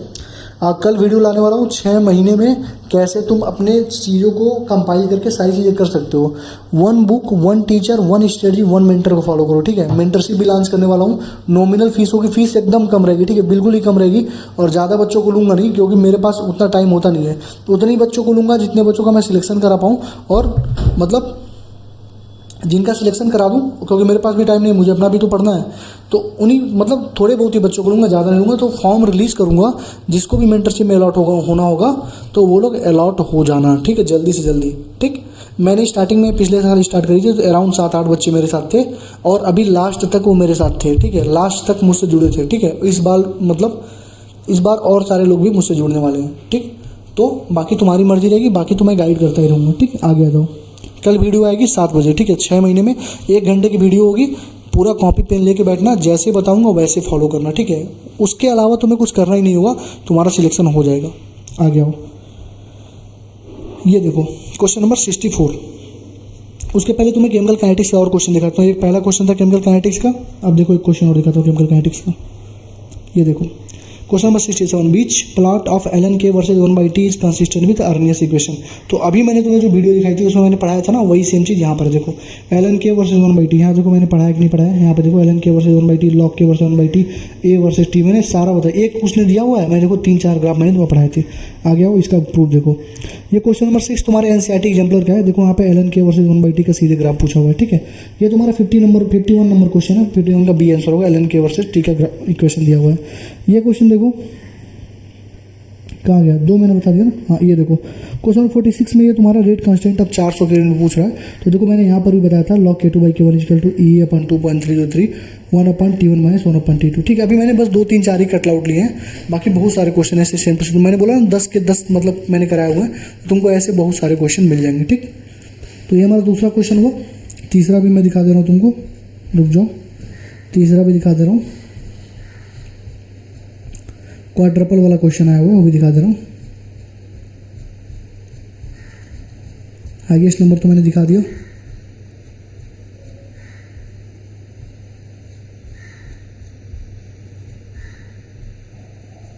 थोड़ा सा टाइम लो, टाइम लग रहा है। देखो the rate of reaction quadruples when temperature changes from 27 to 57 degree Celsius, calculate the activation energy. ये क्वेश्चन पूछा ना, अभी मैंने जो वीडियो प्ले करी थी उसी को बस देख के तीनों क्वेश्चन सॉल्व हो जाते हैं। ठीक है, तो देखो यहाँ पे ये हमारा पूरा जो मैंने अभी पढ़ाया था तुम्हें उसका स्क्रीनशॉट है। आगे देखो ये क्वेश्चन, देखो question number 4.30, the rate of reaction quadruples when the temperature changes from 293 से 313 केल्विन। यहाँ पे कितना दिया है 27 से 57, 300 से और 330 के राउंड गया है, और यहाँ पे कितना गया है 293 से 313 केल्विन। तो रेट ऑफ रिएक्शन क्वाड्रपल हो गया, कितना हो गया 4 गुना हो गया। ठीक, calculate the energy of activation पूछा है, तो यहाँ पर भी calculate the energy of activation पूछा। देखो सेम क्वेश्चन है कि नहीं, एनसीईआरटी मैंने करा था नहीं। यहाँ देखो 51 वाला मैंने अभी बताया तुमको। आगे देखो, what is activation energy of the reaction if the rate double 20 से 35 डिग्री सेल्सियस, यानी 20 से 35 डिग्री जब हो गया सेल्सियस पे तो रेट डबल हो गया, तो एक्टिवेशन एनर्जी बताओ। उसने क्या पूछा कि जब क्वाड्रपल हो गया तो एनर्जी बताओ, तो यहाँ पे डबल का पूछा, वहाँ पे क्वाड्रपल का पूछा। सेम क्वेश्चन है कि नहीं, देखो मैंने कराया भी हुआ है। यहाँ पे देखो सेम क्वेश्चन है कि नहीं है, देख लो कराया है कि नहीं कराया है। ठीक है, बड़ी बड़ी बातें, मतलब वही ना, पढ़ाई करता हूँ, अब छोड़ो ज़्यादा नहीं बोलूँगा। ठीक है, पढ़ाता कुछ नहीं हूँ, बस ज्ञान देता हूँ आके, दिस स्टडी दैट स्टडी, ये करो, the very most important video, very most important video, this is the most important video, यहीं से पेपर आएगा, ये आएगा, वो आएगा, घंटा आएगा मेरा भाई। जब तू पढ़ाया ही नहीं तो कैसे आएगा भाई? जिसने पढ़ाया उसको पता ना कहाँ से पेपर आएगा, जिसने मेहनत करी उसको पता है। ठीक है, तो पूरे साल पूरे महीने मतलब स्टडी वीडियो डालेगा हर महीने, हर एक दिन 2 दिन पे तेरा स्टडी वीडियो आ रहा है, तो तू पढ़ाएगा क्या? और तू गाइड क्या करेगा बच्चों को? कोई भी ऐसा है जो यूट्यूब पे है जो तुझे डेली स्टडी वीडियो दे रहा है, हर 2 दिन पे उसकी स्टडी चेंज हो जा रही है, 6 महीने की अलग स्टडी है, 2 महीने की अलग स्टडी है, 5 महीने की अलग स्टडी वीडियो है, उसको यार कभी फॉलो मत करना। ठीक है, आज इस बुक का प्रमोशन कर रहा है, कल उस बुक का कर रहा है, कल इस बैच का कर रहा है, कल उस बैच का प्रमोशन कर रहा है, उसको फॉलो मत करना। ठीक है, मेरा सिंपल सा नियम है, 1 बुक 1 टीचर 1 स्टडी 1 मेंटर। ठीक है, मेंटर मैंने अभी ऐड किया क्योंकि मेंटरशिप की जरूरत पड़ रही है बच्चों को, लेकिन जेन्युइन लोगों से लो। ठीक है, जिनका खुद ही सिलेक्शन नहीं हुआ अगर उनसे लोगे तो वो तुम्हारा बेड़ा गर्थ ही कराएंगे। ठीक है, समझ रहे हो ना? तो जेन्युइन लोगों से ही लो। ठीक, तो मैं तुम्हें 3 क्वेश्चन दिखा दिए, और ये देखो चौथा, ये भी देखो क्या कह रहा है, रेट कांस्टेंट पूछा है 400 केल्विन पे, ये देखो मैंने सॉल्व करवाया हुआ है। ठीक है, यहाँ देखो डिकम्पोजिशन ऑफ हाइड्रोकार्बन दिया था, वहाँ से एक्टिवेशन एनर्जी पूछा, ये भी क्वेश्चन मैंने करवाया हुआ था तुम्हें। मतलब इतने ज़्यादा क्वेश्चन करवाए हूँ कि मैं क्या ही बताऊँ। ठीक है, मतलब इतने ज़्यादा क्वेश्चन करवा दिया था मैंने कि पेपर उसके बाहर कभी बन ही नहीं सकता था। ठीक है, तो मैंने तुम्हें लगभग 7-8 क्वेश्चन दिखा दिए। ठीक है, अब देखो आगे, ये दिखाया हूँ ना सबसे पहले। हाँ, आगे देखो, ये ऊपर वाला हो गया ना, ऊपर वाला नहीं हुआ है, रुक जाओ, एक एक दिखा रहा हूँ ना। ठीक है, परेशान मत होना। ये पहला दिखा दिया, दूसरा दिखा दिया, ठीक, तीसरा दिखा दिया, ये देखो चौथा करेंट इलस्ट्रेटिव क्वेश्चन है 64। कह रहा है 1 मोल H2O CO2 जाने में कितना फराड लगेगा, MnO4 - Mn+2 में जाने में कितना फराड लगेगा। इस क्वेश्चन करने से पहले ये वीडियो देख लो एक बार। तो फराडे ला 2 लाते, फर्स्ट लाता और सेकंड ला। पहला ला कहता कि हम लोग जो चार्ज अगर बढ़ाते जाएंगे किसी भी इलेक्ट्रोलाइट में, तो जो उसका डिपोजिशन होगा ना, किसी का डिपोजिशन जो होगा, W का मतलब होता है वेट, W मतलब मास मत समझ लेना, W का मतलब होता है वेट, वेट मतलब मास ही समझ लो एक तरह से। तो अमाउंट ऑफ सब्सटेंस डिपोजिटेड, जितना अमाउंट ऑफ सब्सटेंस डिपोजिटेड होगा वो डायरेक्टली इक्वल टू चार्ज होगा, जितना चार्ज बढ़ाओ उतना ज्यादा मास डिपोजिट होगा, वो पहला ला कहता है। और उसी को हम लिख सकते हैं Q इक्वल टू क्या होता है, IT होता है, I इक्वल टू क्या होता है Q/T, तो Q इक्वल टू क्या होता है IT होता है ना, तो Z into I into T, Z हमारा क्या इलेक्ट्रोकेमिकल इक्विवेलेंट है। और ZIT कहीं कहीं पे तुमको लिखा होगा area into thickness into density, कहीं पे एरिया थिकनेस डेंसिटी दिया हुआ है, तो ZIT जो वेट हमारा जो भी हमारा वेट बनेगा वो एरिया, जो भी हमारा वेट मतलब लिबरेट होगा, डिपोजिट होगा, वो लिबरेट तो नहीं डिपोजिट होता है, तो जो भी अमाउंट ऑफ सब्सटेंस डिपोजिट होगा वो area into thickness into density के बराबर होगा। ठीक है, ये फर्स्ट ला। सेकंड ला कहता है कि अगर हम लोग सेम चार्ज, सेकंड ला कहता है हमको कि अगर हम लोग सेम चार्ज पास करते हैं through different electrolyte connected in series, किसमें सीरीज में कनेक्ट, जैसे मान लो एक सीरीज ऐसे, एक ऐसे, एक ऐसे सीरीज में कनेक्टेड है, तो जो वेट होगा ना, जो वेट डिपोजिट होगा उसका जो रेशियो होगा, weight W1/W2 equal to E1/E2 equal to E1/E2 होगा, यानी कि इक्विवेलेंट वेट के बराबर होगा। जो भी वेट डिपोजिट होगा उसका जो रेशियो होगा इक्विवेलेंट वेट के रेशियो के बराबर होगा। इक्विवेलेंट वेट कैसे निकालते हैं बता देता हूँ। तो देखो यहाँ से वेट इक्वल टू क्या हो जाएगा, E इंटू आई इंटू टी अपन 96,500। देखो यहाँ पे पहले लिखा दिया था मैंने, ZIT को बोलते हैं, ZIT होता है E का जो वैल्यू होता है, Z जो हमारा होता है ना इक्विवेलेंट, Z हमारा क्या होता है इलेक्ट्रोकेमिकल इक्विवेलेंट होता है, और Z का वैल्यू कितना होता है इक्विवेलेंट वेट अपन 96,500। ठीक है, Z का वैल्यू यहाँ से देख लेना, Z का वैल्यू कितना होता है E/96,500। तो यहाँ से वेट तुम लिख सकते हो इक्विवेलेंट वेट इक्वल टू क्या होता है, molar mass upon n factor, यही होता है ना, अभी आगे लिखवाया हूँ। तो फॉर्मूले बस देख लेना, यहाँ पे बहुत इंपॉर्टेंट फॉर्मूले देख लेना। यानी W equal to Z I T, Z का वैल्यू कितना होगा, इक्विवेलेंट वेट अपन 96,500, यहाँ पुट कर दो ये आ जाएगा। और इक्विवेलेंट वेट को हम लोग क्या बोलते हैं, mass upon molar mass upon n factor, तो molar mass upon n factor into I T. ठीक है, ये सबसे इंपॉर्टेंट कॉन्सेप्ट है। इसी से सारे क्वेश्चन हम लोग इलेक्ट्रोलिसिस के लगा देंगे, बस 10-10 सेकंड में, 10 सेकंड 20 सेकंड में सारे क्वेश्चन लगेंगे। आई होप कि तुमने वीडियो देख ली होगी। अब देखो ये उसका कटआउट है, आगे देखो। Quantity of charge required by 1 mole of Al2O3, 1 mole Al2O3 के लिए कितना चार्ज लगेगा, तो यहाँ पे फैराड में आंसर दिया है। यहाँ पर उसने पूछा कि O2 Mn CaCl2 और Fe2O3, तो देख लो भाई, यहाँ देखो, यहाँ देखो, Al+3 दिया, Cu+2 दिया, MnO4 दिया, यही तो पूछा है। कैल्शियम से CaCl2 दिया, Al से Al2O3 दिया, देख लो सारा यहीं से उठा के H2O से O2, H2O से O2, देख लो उसने सारा यहीं से उठाया और तुमको पूछ लिया। और देखो मैंने ये सारे क्वेश्चन करवाए हैं कि नहीं करवाए, तुम मुझे बताओ। ये सारे क्वेश्चन करवाए हैं कि नहीं करवाए, तुम मुझे बताओ। ठीक है, तो यहाँ पे सारे क्वेश्चन तो एज करा दिया था। अब देखो ये क्वेश्चन यहाँ पे मैंने करा था, क्वेश्चन नंबर 13। ठीक है, और यहाँ पे Cr2O7 जब 6 इलेक्ट्रॉन ले रहा था तो वहाँ पर भी पूछा था व्हाट क्वांटिटी ऑफ इलेक्ट्रिसिटी, तो यहाँ पे 6 फराड इलेक्ट्रिसिटी थी, तो बस तुमसे फराड ही तो पूछा था। वो देखो H2O MnO4 कैल्शियम Fe2O3, देख लो, यहाँ देख लो MnO4 Cu calcium H2O Fe2O3, देख लो सारा एक एक चीज़ इसने एनसीईआरटी में पूछा हुआ है और एनसीईआरटी से ही पूछा है। आगे देखो यहाँ पे नंबर ऑफ फराड CaCl2 का एक बार मैंने यहाँ पर भी कराया था, क्वेश्चन नंबर 46 में, देख लो यहाँ पे कराया कि नहीं कराया, देख लो। और जब मैं कराता था तो इन डिटेल तुम्हें समझाता भी था। ठीक है, तो ये तुम्हारा हो गया किसका क्वेश्चन, ये क्वेश्चन होगा तुम्हारा करंट इलेक्ट्रिसिटी का। ठीक, आगे देखो और क्वेश्चन आया करंट इलेक्ट्रिसिटी का, उसका क्या बोलते हैं, इलेक्ट्रोकेमिस्ट्री का। और भी क्वेश्चन है, दिखा दे रहा हूँ एक ही साथ, हर एक चैप्टर का दिखा दे रहा हूँ। ठीक है, देखो आ गया जाता हूँ। ये तो हो गया हीलियम वाला। ठीक है, KPKC डिकम्पोजिशन, ये प्रोसेस वाला भी नहीं हुआ है, दिखा देता हूँ, रुक जाओ। ये देखो mass in the gram of copper deposited by the passing 9.6487 ampere current through volt meter containing copper sulphate for 100 second. 100 second के लिए पूछ रहा कितना मास डिपोजिट होगा, तो पहले वीडियो मैंने दिखा दी थी तुम्हें। अब देखो यहाँ पे कह रहा है कॉपर ऑफ कॉपर सल्फेट है, बताओ what is the mass of copper deposited cathode. तो यहाँ पे क्या पूछा है, what is the mass in gram of copper deposited the cathode. तो सेम क्वेश्चन है कि नहीं है, देखो सेम क्वेश्चन है कि नहीं। देखो ये क्वेश्चन मैं करवाया हूँ कि नहीं करवाया, बताओ। ये क्वेश्चन मैं करवाया हूँ कि नहीं करवाया हूँ, देखो सेम क्वेश्चन है, what is the mass of copper deposited, what is the mass of copper deposited, पूछा है कि नहीं पूछा। आगे आ दो, यहाँ देखो करंट फ्लो कर रहा है 0.5 इलेक्ट्रॉन, यहाँ पे नंबर ऑफ इलेक्ट्रॉन पूछ लिया था। यहाँ पे देखो कह रहा है व्हाट मास ऑफ निकल डिपोजिट एट द कैथोड, मैंने देखो क्या लिखा था, इंपॉर्टेंट क्वेश्चन है, क्या लिखा था, इंपॉर्टेंट है, व्हाट मास ऑफ निकल डिपोजिटेड। तो करवाया था कि नहीं करवाया था, करवाया था कि नहीं करवाया था, बोलो। आगे देखो कह रहा what mass of copper zinc were deposit, यहाँ पे कॉपर और जिंक दोनों कितना डिपोजिट होगा, इंपॉर्टेंट मैंने लिखा था। और मैंने देखो यहाँ पे करवाया है कि नहीं करवाया है, बोलो करवाया है कि नहीं करवाया है। और एनसीईआरटी से क्वेश्चन तुम्हारा आया है कि नहीं आया, तुम खुद देख लो, तुम खुद ही डिसाइड कर लो अगले साल तुम्हें क्या करना है। यहाँ देखो यहाँ पे टाइम पूछ लिया है, यहाँ पे वो पूछ लिया है, यहाँ पे देखो how many gram of cobalt metal, फिर से यहाँ पे पूछा कि कोबाल्ट कितना डिपॉजिट होगा। ठीक, मतलब इनमें से कोई क्वेश्चन अगर कोई करके जाएगा, फॉर्मूला तो सेम लगता है ना W=ZIT का, तो कोई भी क्वेश्चन तुम यहाँ से पढ़ के गए होते, करके गए होते, तो हमारा क्वेश्चन गलत नहीं होता कभी। ठीक है, how many gram of cobalt हो गया, देखो हाउ मेनी मतलब कितना एल्युमिनियम प्रोड्यूस होगा। तुमसे कॉपर पूछा है, कॉपर का भी दिखा दिया, निकल का दिखा दिया, एल्युमिनियम का दिखा दिया, जिंक का दिखा दिया, अब क्या दिखाऊँ बोलो। यहाँ पे देखो अमाउंट ऑफ जिंक डिपॉजिट पूछा है यहाँ पे, तो वही सेम चीज़। तो भाई एक ही क्वेश्चन को कितनी बार रिपीटेटिव मोड में पूछ रहा है। ठीक है, तो आई होप कि क्लियर हो गया होगा। तो करंट इलेक्ट्रिसिटी भी मैंने तुम्हें दिखा दिया। अब आ जाओ आगे, फिर देखते हैं क्या बचा हुआ हमारा, कौन सा चैप्टर। अभी 2-3 चैप्टर बचे हुए ना, वो भी दिखा देता हूँ, रुक जाओ। ये करंट इलेक्ट्रिसिटी हो गया हमारा। ठीक है, आगे जाओ, एलन के वर्सेस 1/T पहले दिखा चुका हूँ।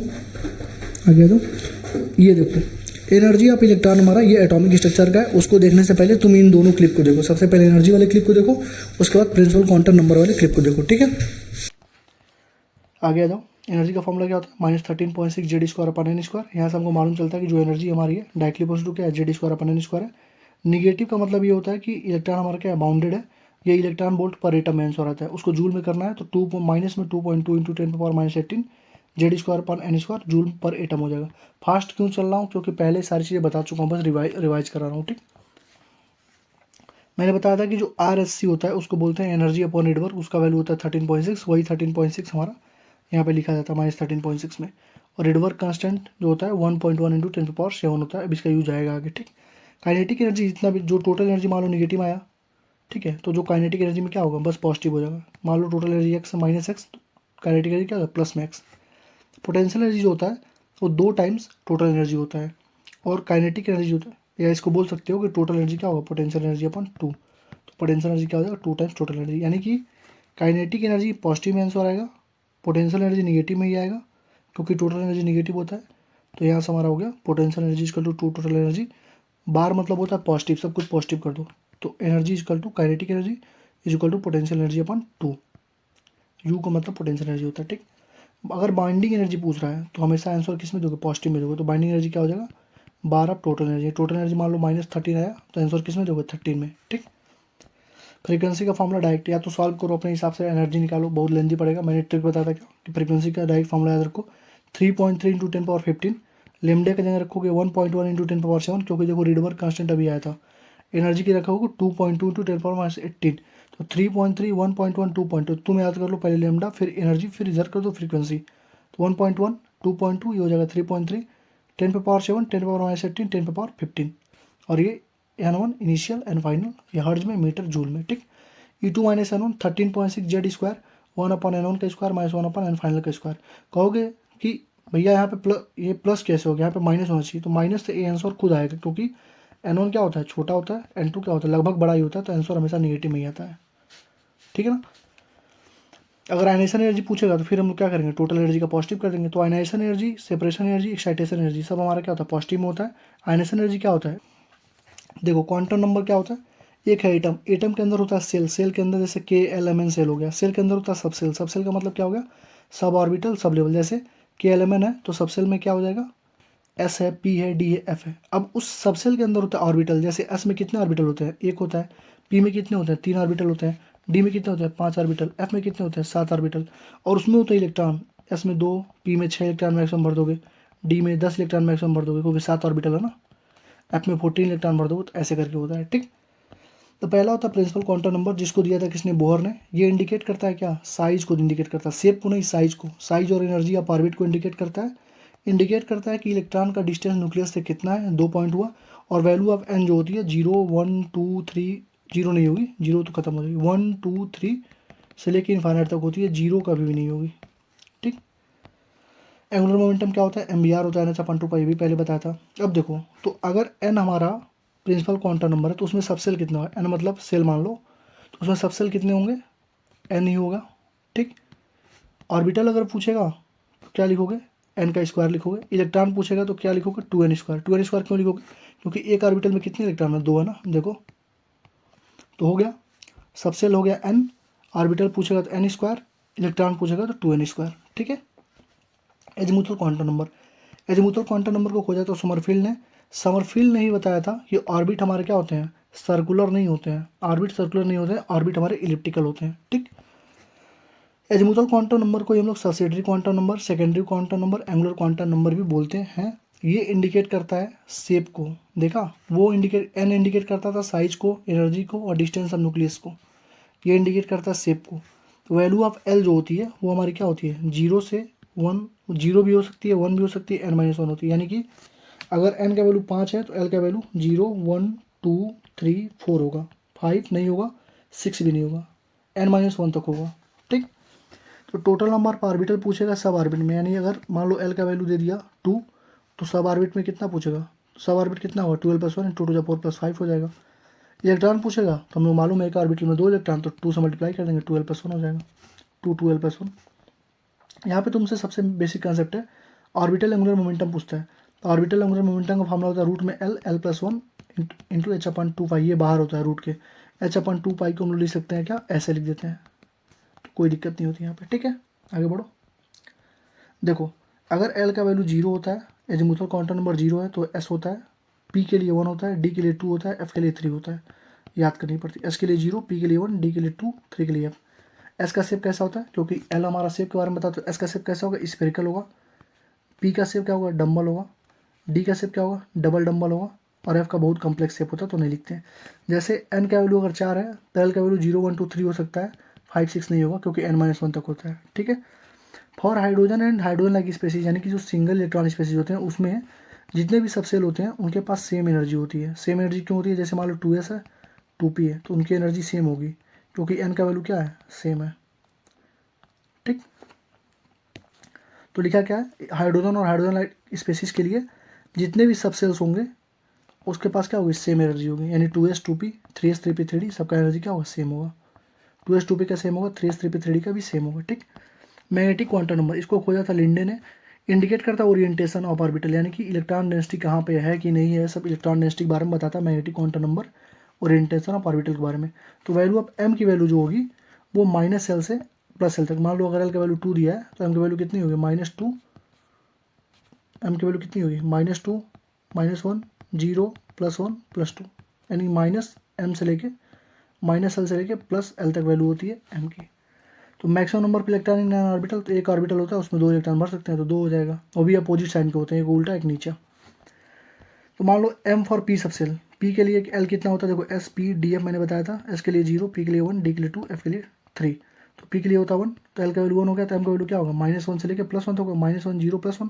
तो तुम्हें याद करना पड़ेगा -1 किसका होता है, 3 होता है ना ऑर्बिटल, px py pz होता है, तो px का होता है -1, py का होता है +1, pz का होता है 0। इसको याद रखना, कभी पूछ लेता है 0 दे देगा, पूछेगा किसका है तो pz का है।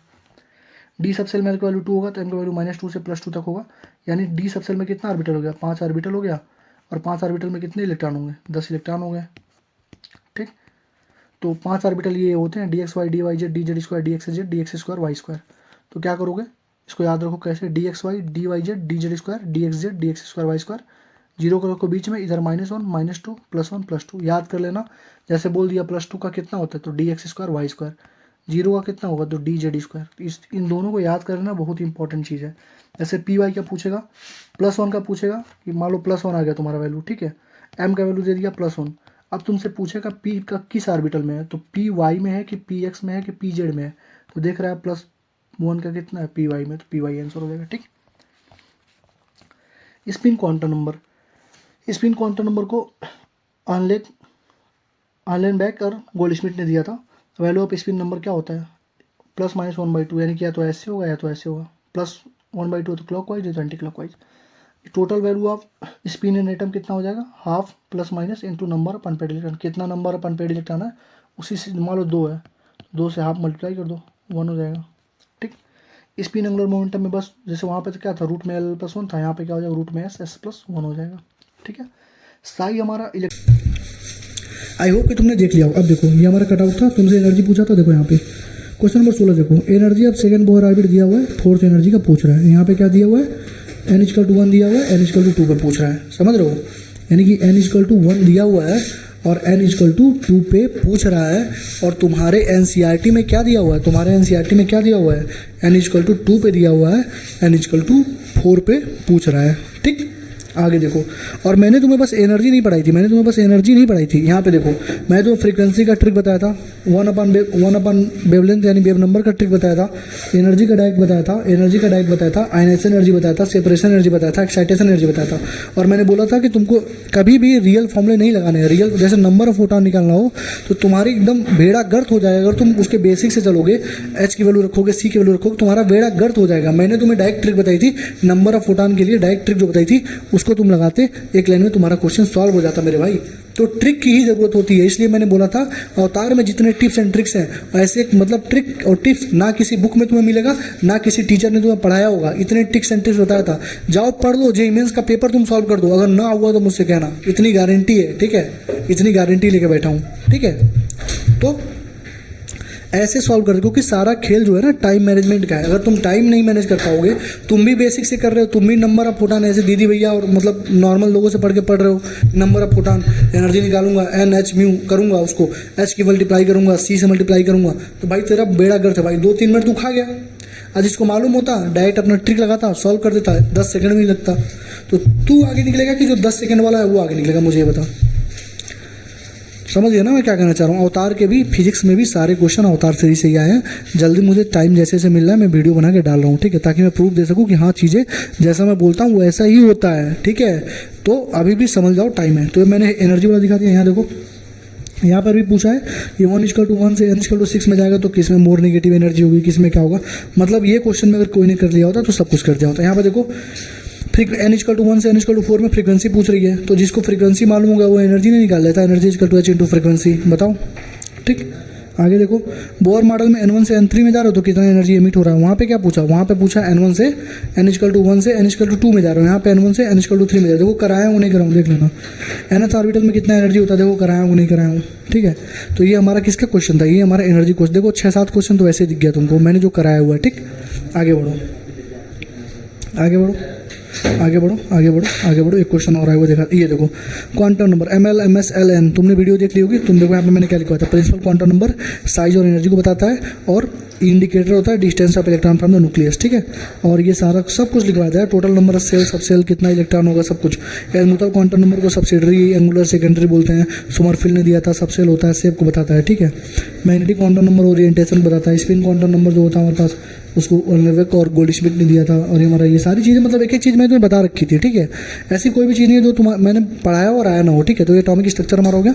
आगे बढ़ो, ठीक है। वीडियो लेंदी होगी लेकिन अच्छे से देखना, समझ लो एक बार, ताकि अगले साल तुम्हें दिक्कत ना हो भाई, अगले साल सिलेक्ट हो जाओ, ठीक है। फिर इधर उधर मैं फिर यार, मतलब दीदी भैया लोग हैं यार, मैं बहुत खिलाफ हूँ, ठीक है। वो पहले बोलो, मैं बहुत खिलाफ हूँ। जो लोग डेली स्ट्रेटजी बनाते हैं मैं उनके खिलाफ हूँ। जो लोग फालतू का गाइडेंस दे रहे हैं, जिनको मतलब जिनका खुद का सिलेक्शन नहीं हुआ है, उनके मैं खिलाफ हूँ। जिनका खुद का सिलेक्शन नहीं हुआ वो तुम्हें गाइड नहीं कर सकता, पहली चीज़, ठीक है। जो आलतू फालतू चीज़ें करके यहाँ पे बैठा है, जो अपनी आइडेंटिटी कभी रिवील नहीं करता है, मैं उनके खिलाफ हूँ, ठीक है। अगर तुम गलत नहीं हो तो अपनी आइडेंटिटी रिवील किया होता तुमने, किसी ने भी। अकेला वो बंदा नहीं है, बहुत सारे लोगों ने ऐसा काम किया है। अभी तो पहला वीडियो बस उसके ऊपर आ रही है, दूसरा तीसरा चौथा जब तुम देखोगे तो कहोगे अरे अरे यार मैं तो इसको फॉलो करता था, इसके नंबर तो मुझसे कम है, ये तो कर ही नहीं रहा भाई, इसके नंबर तो मुझसे ही कम है, ये मुझे गाइडेंस दे रहा था, ये मुझे समझा रहा था, ये मुझे मेंटरशिप दे रहा था। ऐसे ऐसे लोगों को मैं तुम्हारे सामने ला कर रखूँगा, ठीक है। और तुम देखना, फिर तुम्हें डिसाइड करना है कि तुम्हें क्या करना है, ठीक है। और मैं तुमसे रिक्वेस्ट करूँगा कि तुम 15 तारीख को जरूर 7 बजे आना, तुम वीडियो देखना। कल 10 तारीख है, कल आना 7 बजे। जैसी स्टडी बता दूंगा, मेरा स्टडी कभी चेंज नहीं होती, 12 बोल रहा हूँ। मैं कह रहा हूँ मेरे ऊपर ट्रस्ट करो यार, छोटा सा यूट्यूबर अपना बड़ा भाई मान के ट्रस्ट करो, ठीक है। जिन लोगों ने मतलब जो काम तुमसे 2-2 हज़ार 5-5 हज़ार रुपये लेके किए हैं, मैंने 2,000 से 3,000 लोगों के पर्सनली डीएम सॉल्व किए हैं, ठीक है। डेली 200 लोगों के डीएम सॉल्व करता हूँ, डेली 200 लोगों के मैसेज का रिप्लाई करता हूँ, ठीक है। कहाँ से करता हूँ, कहाँ से करता हूँ, जहाँ पे मेरे बैच के बच्चे घूम रहे होते हैं, ठीक है। बाइक पे मतलब घूमने जाते हैं, कोई क्रिकेट खेल रहा होता है, कोई बाहर थोड़ा पार्टी के लिए गया होता है, वहाँ पर मैं अपना टाइम वेस्ट करके तुम्हारे लिए बैठ के रिप्लाई कर रहा होता हूँ, तुम्हारे लिए बैठ के पढ़ा रहा होता हूँ। तो मैं तुमसे क्या एक्सपेक्ट करता हूँ कि तुम शेयर करोगे, तुम लाइक करोगे, तुम कमेंट करोगे, ज़्यादा से ज़्यादा लोगों तक इस चैनल को पहुंचाओगे, ठीक है। आलतू फालतू लोगों को तुमने अर्श से फर्श तक पहुंचा दिया, फर्श से मतलब कहाँ तक तुमने पहुंचा दिया आलतू फालतू लोगों को। और वहाँ पे वो जाके अपनी पावर का मिसयूज कर रहे हैं, ठीक है। वो तुम्हें मैं दिखाऊंगा कैसे। तो अभी देखो बस ये हो गया एटॉमिक स्ट्रक्चर, मैंने दिखा दिया तुम्हें। आगे आओ, आगे आओ, आगे आओ, आगे आओ। ये देखो, ये हमारा थर्मोडायनेमिक्स का क्वेश्चन, इंट्रोपी इंक्रीज कर रही है डिक्रीज कर रही है। एक क्वेश्चन और आया है, रिवर्सिबल आइसोथर्मल प्रोसेस में कैसे मतलब होगा। तो दोनों क्वेश्चन के लिए पहले ये वीडियो को देख लो एक बार, बता देता हूँ। प्रोसेसेस में देख लो, प्रोसेसेस हमारे 4-5 प्रोसेस होते हैं। Isothermal, isochoric, isobaric, adiabatic, cyclic. Isothermal का मतलब क्या हुआ, टेम्परेचर कांस्टेंट। टेम्परेचर कांस्टेंट मतलब क्या हुआ, delta T zero. Delta T जब जीरो होगा तो डेल्टा ई जीरो होगा। डेल्टा ई जीरो मतलब क्या, इंटरनल एनर्जी, यानी आइसोथर्मल के कंडीशन में टी भी जीरो होगा, टी कांस्टेंट होगा, डेल्टा टी जीरो होगा, एनर्जी जीरो होगा, डेल्टा एनर्जी जीरो होगा, डेल्टा जीरो होगा। ये चीज़ याद रखना, ठीक है। लेकिन जब तुम देखोगे कोई फेज ट्रांजिशन हो रहा है, जैसे सॉलिड से लिक्विड, जैसे लिक्विड से गैस बन रहा है, तो लिक्विड से जब गैस बनेगा तो उसका टेम्परेचर फिक्स ही होता है, 100 डिग्री है तो 100 डिग्री पे ही बन रहा है। बट उस टाइम पे डेल्टा टी तो हमारा टेम्परेचर तो कांस्टेंट होगा, डेल्टा टी तो जीरो होगा, बट ना डेल्टा ई जीरो होगा ना डेल्टा एच जीरो होगा, ठीक है ना। ना डेल्टा ई मतलब क्या, इंटरनल एनर्जी भी जीरो नहीं होगा, और एच भी हीट अप डेल्टा एच भी जीरो होगा, ठीक है ना। समझ में आ गया ना। आइसोकोरिक, आइसोकोरिक मतलब वॉल्यूम सेम है। अगर वॉल्यूम सेम होगा तो डेल्टा वी जीरो हो गया, डेल्टा वी अगर जीरो हो गया तो इसका मतलब ये होता है कि डेल्टा वी जीरो मतलब आइसोकोरिक। इसको पहचानने का तरीका, pressure in processing close system. अगर किसी क्लोज सिस्टम में कोई काम हो रहा है, कोई प्रोसेस हो रहा है तो आइसोकोरिक ही होगा। जैसे किसी क्लोज कंटेनर में हो रहा है तो आइसोकोरिक प्रोसेस है, क्योंकि वॉल्यूम तो सेम है ना, कंटेनर में है, फिक्स है, बैठा हुआ है, कंटेनर बंद है, तो कैसे होगा, वॉल्यूम सेम हो जाएगा, तो इसके वजह से आइसोकोरिक हुआ। तो जब वर्क डन का फॉर्मूला मालूम है, माइनस पी डेल्टा वी। जब वॉल्यूम ही जीरो हो गया, डेल्टा वी जीरो हो गया, तो वर्क डन अपने आप जीरो हो गया। यानी कि आइसोकोरिक में डेल्टा वॉल्यूम कांस्टेंट होगा, डेल्टा वी जीरो हो जाएगा, और pressure process in close system होगा और वर्क डन जीरो हो जाएगा। आइसोबारिक में प्रेशर कांस्टेंट होता है, प्रेशर कांस्टेंट होगा तो डेल्टा पी जीरो हो जाएगा। डेल्टा मतलब क्या, डेल्टा पी का मतलब क्या होगा, P final minus P initial. अरे बाबू प्रेशर कांस्टेंट तो ये भी 10 होगा तो ये भी 10 होगा, जीरो हो गया। इसको पहचानने का तरीका, प्रोसेस इन ओपन सिस्टम। कोई प्रोसेस अगर ओपन सिस्टम में हो रहा है इसका मतलब क्या है, आइसोबारिक है। एडियाबैटिक, देखो एडियाबैटिक में कोई हीट एक्सचेंज नहीं होता, क्यू का वैल्यू 0 होता है। सिस्टम इज थर्मली इंसुलेटेड, अगर थर्मली इंसुलेटेड लिखा है तो एडियाबैटिक है। साइक्लिक में इनिशियल और फाइनल स्टेट सिस्टम का रिमेन सेम होता है। साइक्लिक ही एकमात्र ऐसा प्रोसेस जहां सब कुछ 0 होता है। Changes in all state function will be 0, delta E 0, delta H 0, delta P 0, delta T 0। जितने स्टेट फंक्शन है कैपिटल लेटर वाले जितने होंगे वो सारे साइक्लिक प्रोसेस में क्या होंगे, 0 हो जाएंगे, डेल्टा उनका चेंज 0 होगा। ठीक है, अब देखो रिवर्सिबल आइसोथर्मल, इरिवर्सिबल आइसोथर्मल। इसमें अगर तुमसे वर्ड एन पूछ लेगा, वर्ड एन का फॉर्मूला क्या होता है, माइनस में NRT L N B two by V one equal to minus में NRT L N P one by P two. इसको तुम लिख सकते हो डायरेक्ट, ये याद रखना, माइनस में 2.303 NRT log base ten V two by V one. अरे भाई एल एन को मैंने कर दिया माइनस में 2.303 से मल्टीप्लाई कर दिया तो कन्वर्ट हो गया लॉग वेस्टेन में। लॉग वेस्टेन की वैल्यू तुम्हें याद होती है, एल एन की वैल्यू थोड़ी नहीं याद है। तो माइनस में 2.303 NRT log base ten V two by V one equal to minus में 2.303 NRT log base ten P one by P two. ये हमारा हो गया रिवर्सिबल आइसोथर्मल। ई रिवर्सिबल आइसोथर्मल पूछेगा तो अभी देखो तुम्हारा यही से काम चलेगा, यही पूछा जाता है, 99.99% यही पूछा जाता है। ये फॉर्मूला याद रखना कि B2 B1 में क्या चेंज हो रहा है। मान लो कहेगा कि B2 4 गुना हो गया तो बता दो वर्क डन कितना होगा। रिवर्सिबल आइसोथर्मल प्रोसेस ले जाएगा तो अपना सॉल्व कर लेना। ई रिवर्सिबल आइसोथर्मल में माइनस पी एक्सटर्नल, डेल्टा भी मैंने तुम्हें बताया था, ठीक है। पी भी इक्वल टू क्या होता है बाबू, एनआरटी होता है, तो भी इक्वल टू क्या हो, एनआरटी बाई पी। तो देखो वही लिखा है यहाँ पे, minus P external nRT upon P two minus nRT upon P one, work done equal to minus P external delta V. तो डायरेक्ट निकालो यहाँ से, ये याद है तो यहाँ से निकाल सकते हो, कोई दिक्कत नहीं है, ठीक है ना। बस ये क्या है, भी लिखा गया है, एनआरटी आइडियल इक्वेशन से पी भी इक्वल टू एनआरटी, भी equal to nRT by P, बस एडिया होता है। इंट्रॉपी, इंट्रॉपी स्टेट फंक्शन है, एक्सटेंसिव प्रॉपर्टी है।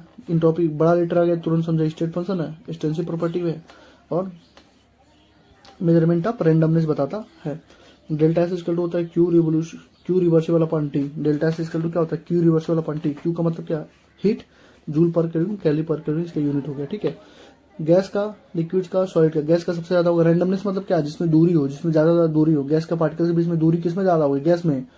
तो गैस में ज्यादा, फिर लिक्विड में, फिर सॉलिड में। तो इंट्रॉपी गैस का, फिर लिक्विड का, फिर सॉलिड का। टेम्परेचर बढ़ाओगे, नंबर ऑफ मोल्स बढ़ाओगे तो इंट्रॉपी बढ़ती है, प्रेशर बढ़ाओगे तो इंट्रॉपी घटेगी। वही सेम कॉन्सेप्ट है लीच एटलियस वाला। लीच एटलियस प्रिंसिपल क्या बोलता है कि टेम्परेचर में और एन में कुछ भी बढ़ाओगे, अगर डेल्टा एन जी पॉजिटिव है तो फॉरवर्ड डायरेक्शन जाएगा, लेकिन अगर डेल्टा एन जी पॉजिटिव है, प्रेशर बढ़ाओगे तो बैकवर्ड डायरेक्शन जाएगा। वही सेम कॉन्सेप्ट है, टेम्परेचर है, नंबर ऑफ मोल्स बढ़ाओगे तो इंट्रॉपी बढ़ेगी, प्रेशर बढ़ाओगे इंट्रॉपी घटेगी। देखो solid solid, liquid liquid, gas gas का कॉम्बिनेशन है, इंट्रॉपी बढ़ेगी। सॉलिड लिक्विड हो गया, लिक्विड गैस हो गया, गैस सॉलिड हो गया, इंट्रॉपी घटेगी, कोई दिक्कत नहीं, इतना ध्यान रखना। अगर delta N g greater than 0 है तो डेल्टा एस ग्रेटर देन 0 आएगा। Delta N g less than 0 है तो delta S less than 0। Delta S अगर ग्रेटर देन 0 है इसका मतलब क्या है, स्पॉन्टेनियस प्रोसेस है। डेल्टा लेस देन 0 आया तो नॉन स्पॉन्टेनियस प्रोसेस है। इंट्रॉपी, किसी केमिकल रिएक्शन का इंट्रॉपी लिखोगे तो delta S equal to sigma product minus sigma reactant. जैसे एनर्जी, आई होप कि तुमने वीडियो देख लिया होगा, ठीक। अब देखो कह रहा है कि प्रोसेस इंट्रॉपी किसमें इंक्रीज हो रही है। तो देखो लिक्विड जा रहा है वेपर में, 130 केल्विन से 0 केल्विन हो रहा है, NaCO3 यहाँ बन रहा है, Cl2 से Cl बन रहा है। तो ये क्वेश्चन जरा देखो, प्रॉब्लम नंबर 6.10, लिक्विड जा रहा है सॉलिड में, देख रहे उल्टा किया है। वहाँ पे टेम्परेचर घट रहा था, यहाँ पे टेम्परेचर बढ़ा दिया। वहाँ पे NaCO3 था, ये तो सेम है। वहाँ पे क्या था, Cl2 था, Cl बन रहा था, यहाँ पे H2 से उसने H, मतलब H2 से H है, वहाँ पे Cl2 से Cl है। तो देखो एज इट इज ये सेम क्वेश्चन उसने चेप दिया है, ठीक है, बस उल्टा कर दिया है, ठीक। तो इंट्रॉपी कहाँ घटेगी बढ़ेगी, यहाँ से मैंने सेम टू सेम कर, देखो मैंने कराया हुआ है भाई, देख लो सोल्यूशन देख लो। आगे देखो कह रहा है इंट्रॉपी पे गैस कैलकुलेटेड बाई इथेनॉल, जब वाटर फ्रीज हो रहा है तो बताओ क्या होगा, इंट्रॉपी डिक्रीज करेगी, किसकी बढ़ेगी बताया था, देखो यहाँ पे, ठीक। इस बार पूछ रहा है कि इसकी इंट्रॉपी निगेटिव है तो इंट्रॉपी बढ़ेगी तो पॉजिटिव, इंट्रॉपी घटेगी तो नेगेटिव। देख लो इसमें किसमें कम हो रही है, बढ़ रही है, कराया था नहीं कराते। यहाँ देखो PCl5 से PCl3 है, Cl2 है, बताओ इंट्रॉपी घटेगी कि बढ़ेगी, डेल्टा एच क्या होगा। पढ़ाया कि नहीं पढ़ाया, देख लो 4-5 क्वेश्चन वैसे दिखा दिया, ठीक है। सेम एज इट इज आया। अब आ गया एक क्वेश्चन और आया इसका थर्मोडायनेमिक्स का, भी दिखाता हूँ तुम्हें, रुक जाओ।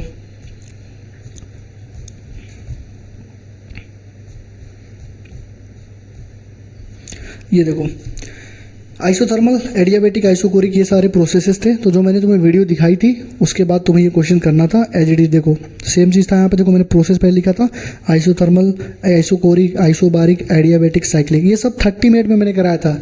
हर एक चैप्टर को 30 मिनट में ऐसे पढ़ाया हूँ कि नीट और जेई मेंस के सवाल जब लग जाते हैं तो नीट तो एकदम हलवा है, ठीक है। देखो यहाँ पे एडियाबेटिक प्रोसेस में क्या होगा, एडियाबेटिक कंडीशन में क्या होगा। देखो ये सारी क्वेश्चन मतलब तुमसे पूछा गया है, ऊपर ही देखो ये सारे प्रोसेस ही बता दिया, यहीं से सारा क्वेश्चन तुम्हारा सॉल्व हो गया। ठीक, एक क्वेश्चन और थर्मो से है, वो भी दिखाता हूँ। एक क्वेश्चन और आया वो थर्मो से, ये तो दिखा दी हूँ, ये भी दिखा दी हूँ, ये अभी नहीं दिखाया हूँ, दिखा रहा हूँ उसको। ये देखो, work done during the reversible isothermal expansion of the 1 mole of gas. Reversible isothermal expansion में वर्क डन कितना होगा। तो वीडियो तुमने देख लिया है, अब देखो उसका सॉल्यूशन। ये भी तुम्हारा कटआउट है, ये देखो। ये क्वेश्चन नंबर 18 देखो, एग्जाम्पलर में मैंने करवाया था कि वर्क डन का फॉर्मूला क्या होता है, माइनस में NRT L V final by V initial या P1/P2 होता है अंडर आइसोथर्मल रिवर्सिबल कंडीशन में। तो मैंने क्या बताया था, देखो इसमें 3-4 ऑप्शन दिए हुए थे, तो मैंने तीनों चारों को सॉल्व करके दिखाया था कि क्यों ये नहीं होगा, क्यों ये नहीं होगा, क्यों ये दोनों बस होगा। ठीक है, तो वर्क डन का मैं तुम्हें पहले यहाँ पे बता दिया था। ठीक, यहाँ पे अब देखो, यहाँ पे आइसोथर्मल कंडीशन में तुमसे वर्क डन पूछेगा, तो आइसोथर्मल का फॉर्मूला भी मैंने पढ़ा रखा था तुमको। रिवर्सिबल का मैंने एग्जाम्पलर में ही करा दिया था। ठीक है, रिवर्सिबल का तुम्हारा ग्राफ भी दिया हुआ था, तो यहाँ पर भी मैंने समझाया था कैसे सॉल्व करते हैं। तो देख रहे हो ना, मतलब हर एक चीज़ तुम्हारे वहीं से आई है जहाँ से मैंने पढ़ाया हुआ है। ठीक, तो 3 क्वेश्चन तुम्हारे थर्मोडाइनमिक्स हो गए। आगे देखो, आयनिक इक्विलिब्रियम से क्वेश्चन नहीं आया है। ठीक है, आगे देखो, फिर दिखाता हूँ, ये हमारी एंट्रोपी वाली होगी। आगे देखो, कह रहा है which reaction is not a redox reaction. कौन सा इसमें से रेडॉक्स रिएक्शन नहीं है। तो रेडॉक्स रिएक्शन कौन सा नहीं है, आओ देख लेते हैं, पहले ये वीडियो को देख लो। ठीक, समझ गए। ऑक्सीडेशन रिडक्शन, ऑक्सीडेशन का मतलब होता है एडिशन ऑफ ऑक्सीजन। ऑक्सीजन को जोड़ दो, ऑक्सीजन क्या है, इलेक्ट्रोनेगेटिव है, यानी मतलब ऑक्सीजन को अलावा तुम किसी और इलेक्ट्रोनेगेटिव एटम को जोड़ सकते हो। और रिमूव करो, हाइड्रोजन को रिमूव कर दो, हाइड्रोजन इलेक्ट्रोपॉजिटिव होता है, तो इलेक्ट्रोपॉजिटिव को निकालना होता है। सॉरी, यानी ऑक्सीजन को जोड़ो, हाइड्रोजन को निकालो, इलेक्ट्रोनेगेटिव को जोड़ो, इलेक्ट्रोपॉजिटिव को निकालो। रिडक्शन में जस्ट उल्टा होगा, किसको निकालना है, रिडक्शन में किसको निकालना है, जिसको वहां जोड़ रहे थे उसको निकाल दो। वहां ऑक्सीजन को जोड़ रहे थे, इलेक्ट्रोपॉजिटिव को जोड़ रहे थे, तो ऑक्सीजन को निकाल दो, इलेक्ट्रोपॉजिटिव को निकाल दो। ठीक, और जोड़ो किसको, हाइड्रोजन को और इलेक्ट्रोपॉजिटिव एलिमेंट को। तो ऑक्सीडेशन में क्या होता है, ऑक्सीडेशन नंबर बढ़ जाता है। रिडक्शन में क्या होता है, ऑक्सीडेशन नंबर घट जाता है। जैसे Fe+2 से Fe+3 में गया, पहले +2 था +3 हो गया, यानी इसका मतलब क्या हुआ, आयरन का ऑक्सीडेशन हो गया। Fe+3 से Fe+2 में गया, पहले +3 में था +2 में हो गया, यानी कि घट गया ना, इसका मतलब रिडक्शन हो गया। अब देखो, मेन चीज होता है इसमें कंफ्यूजन होता है बच्चों को, ऑक्सीडाइजिंग एजेंट और रिड्यूसिंग एजेंट। ऑक्सीडाइजिंग एजेंट को हम लोग बोलते हैं ऑक्सीडेंट, रिड्यूसिंग एजेंट को बोलते हैं रिडक्टेंट। जैसे मान लीजिए किसी को विदेश जाना हो, फॉरेन जाना हो, तो क्या करता है, किसी एजेंट के थ्रू जाता है। ठीक है, तो एजेंट वो काम करवाता है, तो ऐसे ऑक्सीडाइजिंग एजेंट है। तो जो ऑक्सीडाइजिंग एजेंट हो, जैसे लेबरर एजेंट है, तो क्या करेगा, लेबर कराएगा। ठीक है, वर्किंग एजेंट है, तो क्या करेगा, वर्किंग कराएगा तुमसे। तो वैसे ऑक्सीडाइजिंग एजेंट है, तो ऑक्सीडाइजिंग एजेंट क्या कराएगा, ऑक्सीडेशन कराएगा। तो खुद का थोड़ी ना, ऑक्सीडाइजिंग एजेंट दूसरे का ऑक्सीडेशन कराएगा, तो दूसरे का ऑक्सीडेशन कराएगा, तो खुद का क्या होगा, रिडॉक्स है, तो दूसरे का ऑक्सीडेशन तो खुद का रिडक्शन, दूसरे का ऑक्सीडेशन तो खुद का रिडक्शन।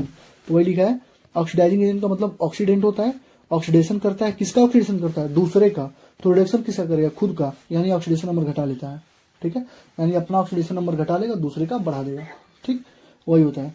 तो जो ऑक्सीडाइजिंग एजेंट होते हैं वो एक्सेप्टर ऑफ इलेक्ट्रॉन्स होते हैं, वो एक्सेप्टर मतलब गेन कर रहे हैं इलेक्ट्रॉन्स को। जैसे Fe+2 से Fe+3 में अगर किसी को कर दिया, ठीक है, तो खुद का रिडक्शन करेंगे ना, तो Fe+3 से मान लो Fe+2 में जाएंगे, तो यहाँ पे क्या होते हैं, Fe+3 प्लस इलेक्ट्रॉन दोगे तो Fe+2 में जाएगा। इसका मतलब हुआ एक्सेप्टर हो रहे हैं, इलेक्ट्रॉन देखो ले रहे हैं ना, तभी तो रिड्यूस हो रहे हैं, खुद का रिडक्शन कर रहे हैं ना, खुद का रिडक्शन कर रहे हैं, दूसरे का ऑक्सीडेशन। यानी Fe+3 से Fe+2 में गया, तो एक इलेक्ट्रॉन लिया ना, वही लिखा है एक्सेप्टर ऑफ इलेक्ट्रॉन होता है, गेन्स करता है इलेक्ट्रॉन्स को। रिड्यूसिंग एजेंट मतलब क्या होगा, दूसरे का रिडक्शन करेगा, यानी खुद का ऑक्सीडेशन करेगा, यानी ऑक्सीडेशन नंबर बढ़ा देगा अपना, ऑक्सीडेशन नंबर बढ़ाएगा। इसका मतलब क्या हुआ, Fe+2 से Fe+3 में गया, तो एक इलेक्ट्रॉन यहाँ पे बैलेंस करने के लिए लगाओगे। इसका मतलब क्या है, डोनर ऑफ इलेक्ट्रॉन है और लूज करता है इलेक्ट्रॉन। ठीक, आई होप तुमने वीडियो को देख लिया होगा, और ये तुम्हारे कटआउट होगा। देखो यहाँ पे ये तुम्हारा एनसीईआरटी एग्जाम्पलर जो था, वहाँ पे क्या है, which of the following is not an example of redox reaction. और यहाँ पे क्या पूछा है, which of the following is not example of redox reaction. देखो सेम क्वेश्चन है कि नहीं एग्जाम्पलर में, और मैंने कराया है कि नहीं कराया मैं तुमसे पूछूंगा। यहाँ पे कह रहा है जस्टिफाई द रिएक्शन की ये रेडॉक्स रिएक्शन है, तो ये रेडॉक्स रिएक्शन है कि नहीं है, मैंने यहाँ पे समझाया था कि नहीं समझाया था। यहाँ देखो, identify the following substances which is oxidising which is reducing. तो यहाँ पे अगर किसी को तुमने ये भी कर लिया होता कि कौन ऑक्सीडाइज हो रहा है कौन रिड्यूस हो रहा है, तभी तुमको पता लग गया होता कि रेडॉक्स रिएक्शन है कि नहीं है। ठीक है, तो ये तुम्हारा रेडॉक्स का एक क्वेश्चन आया था। ठीक, आगे जाओ, ये हो गया रेडॉक्स भी मैंने करा दिया, ये भी करा दिया, रेडॉक्स करा दिया मैंने, ये भी करा दिया, एटॉमिक स्ट्रक्चर का मोल कॉन्सेप्ट करा दिया। आगे आ जाओ, ये देखो इक्विलिब्रियम का क्वेश्चन देखो, कह रहा है in which of the following equilibrium KP and KC are not equal. ये पहला क्वेश्चन पूछा, 3 क्वेश्चन इक्विलिब्रियम से पूछा है। अभी एक क्वेश्चन पूछा है डिग्री ऑफ डिसोसिएशन का, एक क्वेश्चन पूछा है कौन सा रिएक्शन फॉरवर्ड जाएगा कौन सा बैकवर्ड जाएगा। ठीक है, तो मैं पहले तुमको तीनों के क्लिप दिखा देता हूँ, ठीक है, क्योंकि मैंने कहाँ पढ़ाया था और कैसे पढ़ाया था। ठीक है, तो पहले वीडियो क्लिप देख लो, समझ गए। केपी इसका होता है KC R T delta N G.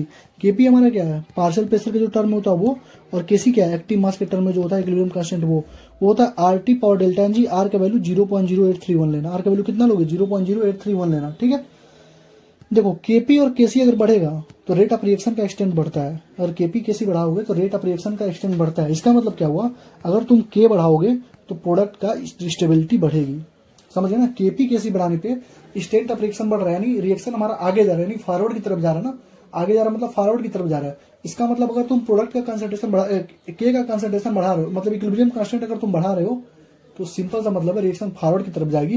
यानी फॉरवर्ड मतलब फॉरवर्ड में क्या बनता है, प्रोडक्ट बनता है ना, रिएक्टेंट से प्रोडक्ट, तो प्रोडक्ट का मात्रा ज्यादा होगा, प्रोडक्ट की स्टेबिलिटी ज्यादा होगी। ठीक है, तो स्टेबिलिटी ऑफ प्रोडक्ट इंक्रीज करेगा। अगर के बढ़ाओगे तो स्टेबिलिटी ऑफ प्रोडक्ट इंक्रीज करेगा, तो प्रोडक्ट की स्टेबिलिटी इंक्रीज करेगी तो रिएक्टेंट की स्टेबिलिटी घटेगी।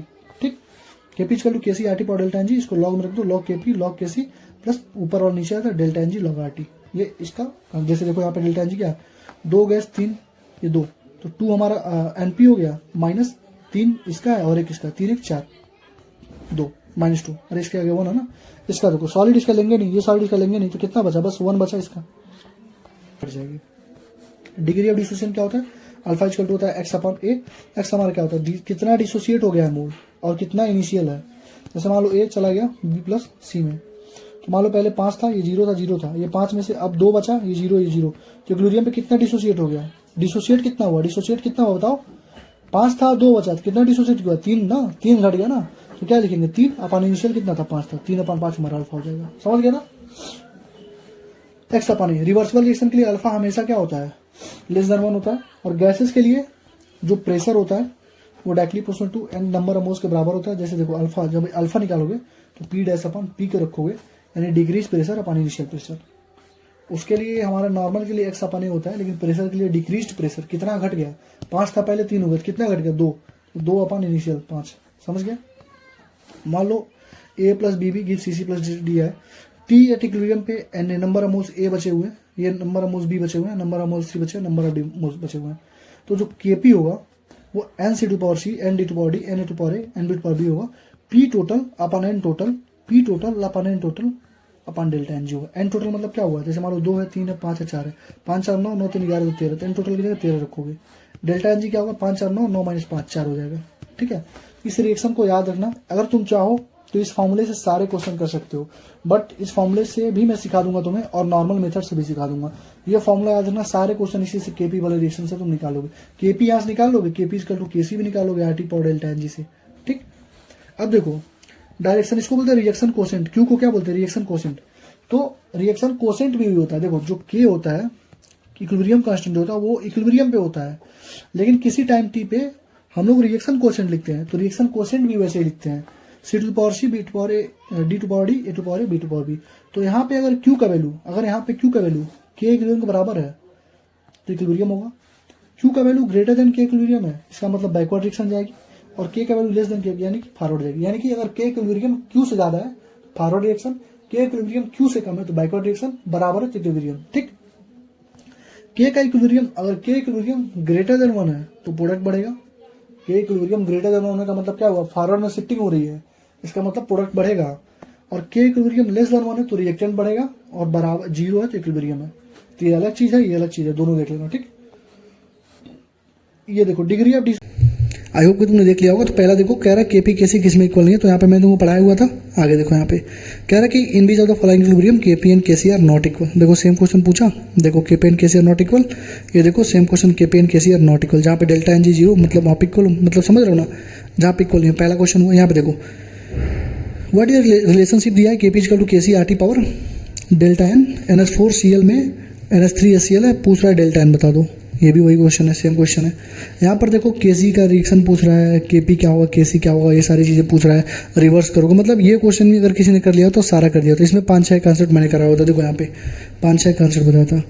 यहाँ पे केपी है, केसी पूछ रहा है यहाँ पे, ये भी देखो ऊपर तो एक क्वेश्चन सेम दिखाती है ना, ये क्वेश्चन देख लो, और बाकी सब वही सेम टू सेम क्वेश्चन कई बार रिपीट करके पूछा गया, केपी केसी हो गया। ठीक, आगे देखो एक और क्वेश्चन दिखाता हूँ तुमको, ये देखो एट द गिवन टाइम कौन सा, देखो के ए बी का वैल्यू कितना है, 2×10⁻³ है और केसी का वैल्यू इतना है, तो पूछ रहा बताओ रिएक्शन फॉरवर्ड जाएगी बैकवर्ड जाएगी। तो देखो यहाँ पे मैंने यहाँ पे तुम्हें पढ़ाई था, और यहाँ पे देखो कह रहा है कि predict beach of the following reaction below the appreciable concentration reactant product, मतलब पूछ रहा है किस में फॉरवर्ड जाएगी किस में बैकवर्ड जाएगी। अगर फॉरवर्ड जाएगी तो प्रोडक्ट ज़्यादा होगा, अगर बैकवर्ड जाएगी तो रिएक्टेंट ज़्यादा होगा। तो तुमसे बस पूछा है, मैं देखो मैंने बताया था रिएक्टेंट होगा इसमें प्रोडक्ट होगा इसमें, रिएक्टेंट प्रोडक्ट दोनों होंगे बराबर होंगे। ठीक, ये देखो थंब रूल बताया था। यहाँ पर भी देखो पूछ रहा है वैल्यू ऑफ इक्विलिब्रियम कांस्टेंट दिया हुआ है, कह रहा है किधर जाएगी, प्रोडक्ट की ओर जाएगी मतलब फॉरवर्ड जाएगी बैकवर्ड जाएगी। तो यहाँ पर भी देखो मैंने तुमको थंब रूल करके बताया था, 10⁻³ होता है, 10⁻12 होता है, 10⁻³ होता है। ठीक है, तो 10⁻³ होता है, 10⁻³ से इधर आओगे तो सब रिएक्टेंट होगा, 10⁻³ के उधर जाओगे तो क्या होगा, सब हमारा क्या प्रोडक्ट होगा। ठीक है, बीच में रहोगे तो रिएक्टेंट और प्रोडक्ट दोनों रहेगा, इसलिए देखो यहाँ पे ये बीच में था इसलिए इसमें रिएक्टेंट और प्रोडक्ट दोनों था। ठीक, ये क्वेश्चन भी करवाया था। एक क्वेश्चन होता है डिग्री ऑफ डिसोसिएशन का, उसके बाद एक ही क्वेश्चन बचेगा, लास्ट क्वेश्चन हमारा दिखा रहा हूँ, रुक जाओ, ये करवा दिया है, ये भी बस आ गया है। ये देखो डिग्री ऑफ डिसोसिएशन पूछा, तुमने वीडियो देखी होगी, देखो यहाँ पे डिग्री ऑफ डिसोसिएशन क्या होता है मैंने यहाँ पर समझाया भी था, और अल्फा = x/y ये होता है, और मैंने यहाँ पे तुम्हें क्या बोला था एक्टिव मास निकालने के लिए Kp = Kc होता है, और जब भी तुम निकालोगे तो लाभ मास एक्शन से ये निकालोगे क्या फॉरवर्ड बाई बैकवर्ड। तो तुमको इस क्वेश्चन में बस क्या करना था, तुमको Kc निकालना था, और Kc = तुमको मालूम है क्या होता है प्रोडक्ट अपन रिएक्टेंट का कंसंट्रेशन। तो देखो मैंने ऊपर भी सारा कुछ पढ़ाया था, यहाँ पर भी पढ़ाया था सब कुछ, एक्टिव मास में ये भी पढ़ाया था। यहाँ पर देखो तुमको Kc पूछ रहा है इक्विलिब्रियम कांस्टेंट, तुमको Kc यहाँ पर भी पूछा है, क्वेश्चन नंबर 5 में भी Kc पूछा है।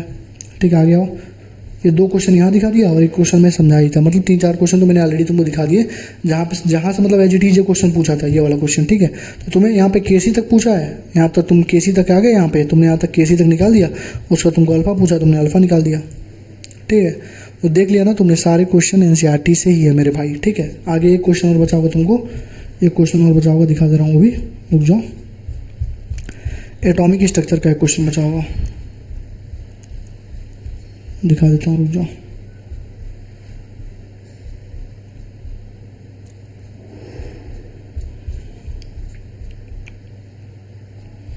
एक ही क्वेश्चन बचा हुआ है, कहाँ गया, एटॉमिक स्ट्रक्चर से बचा हुआ, मैं दिखा दे रहा हूँ, रुक जाओ। पाई = CRT वाला क्वेश्चन है।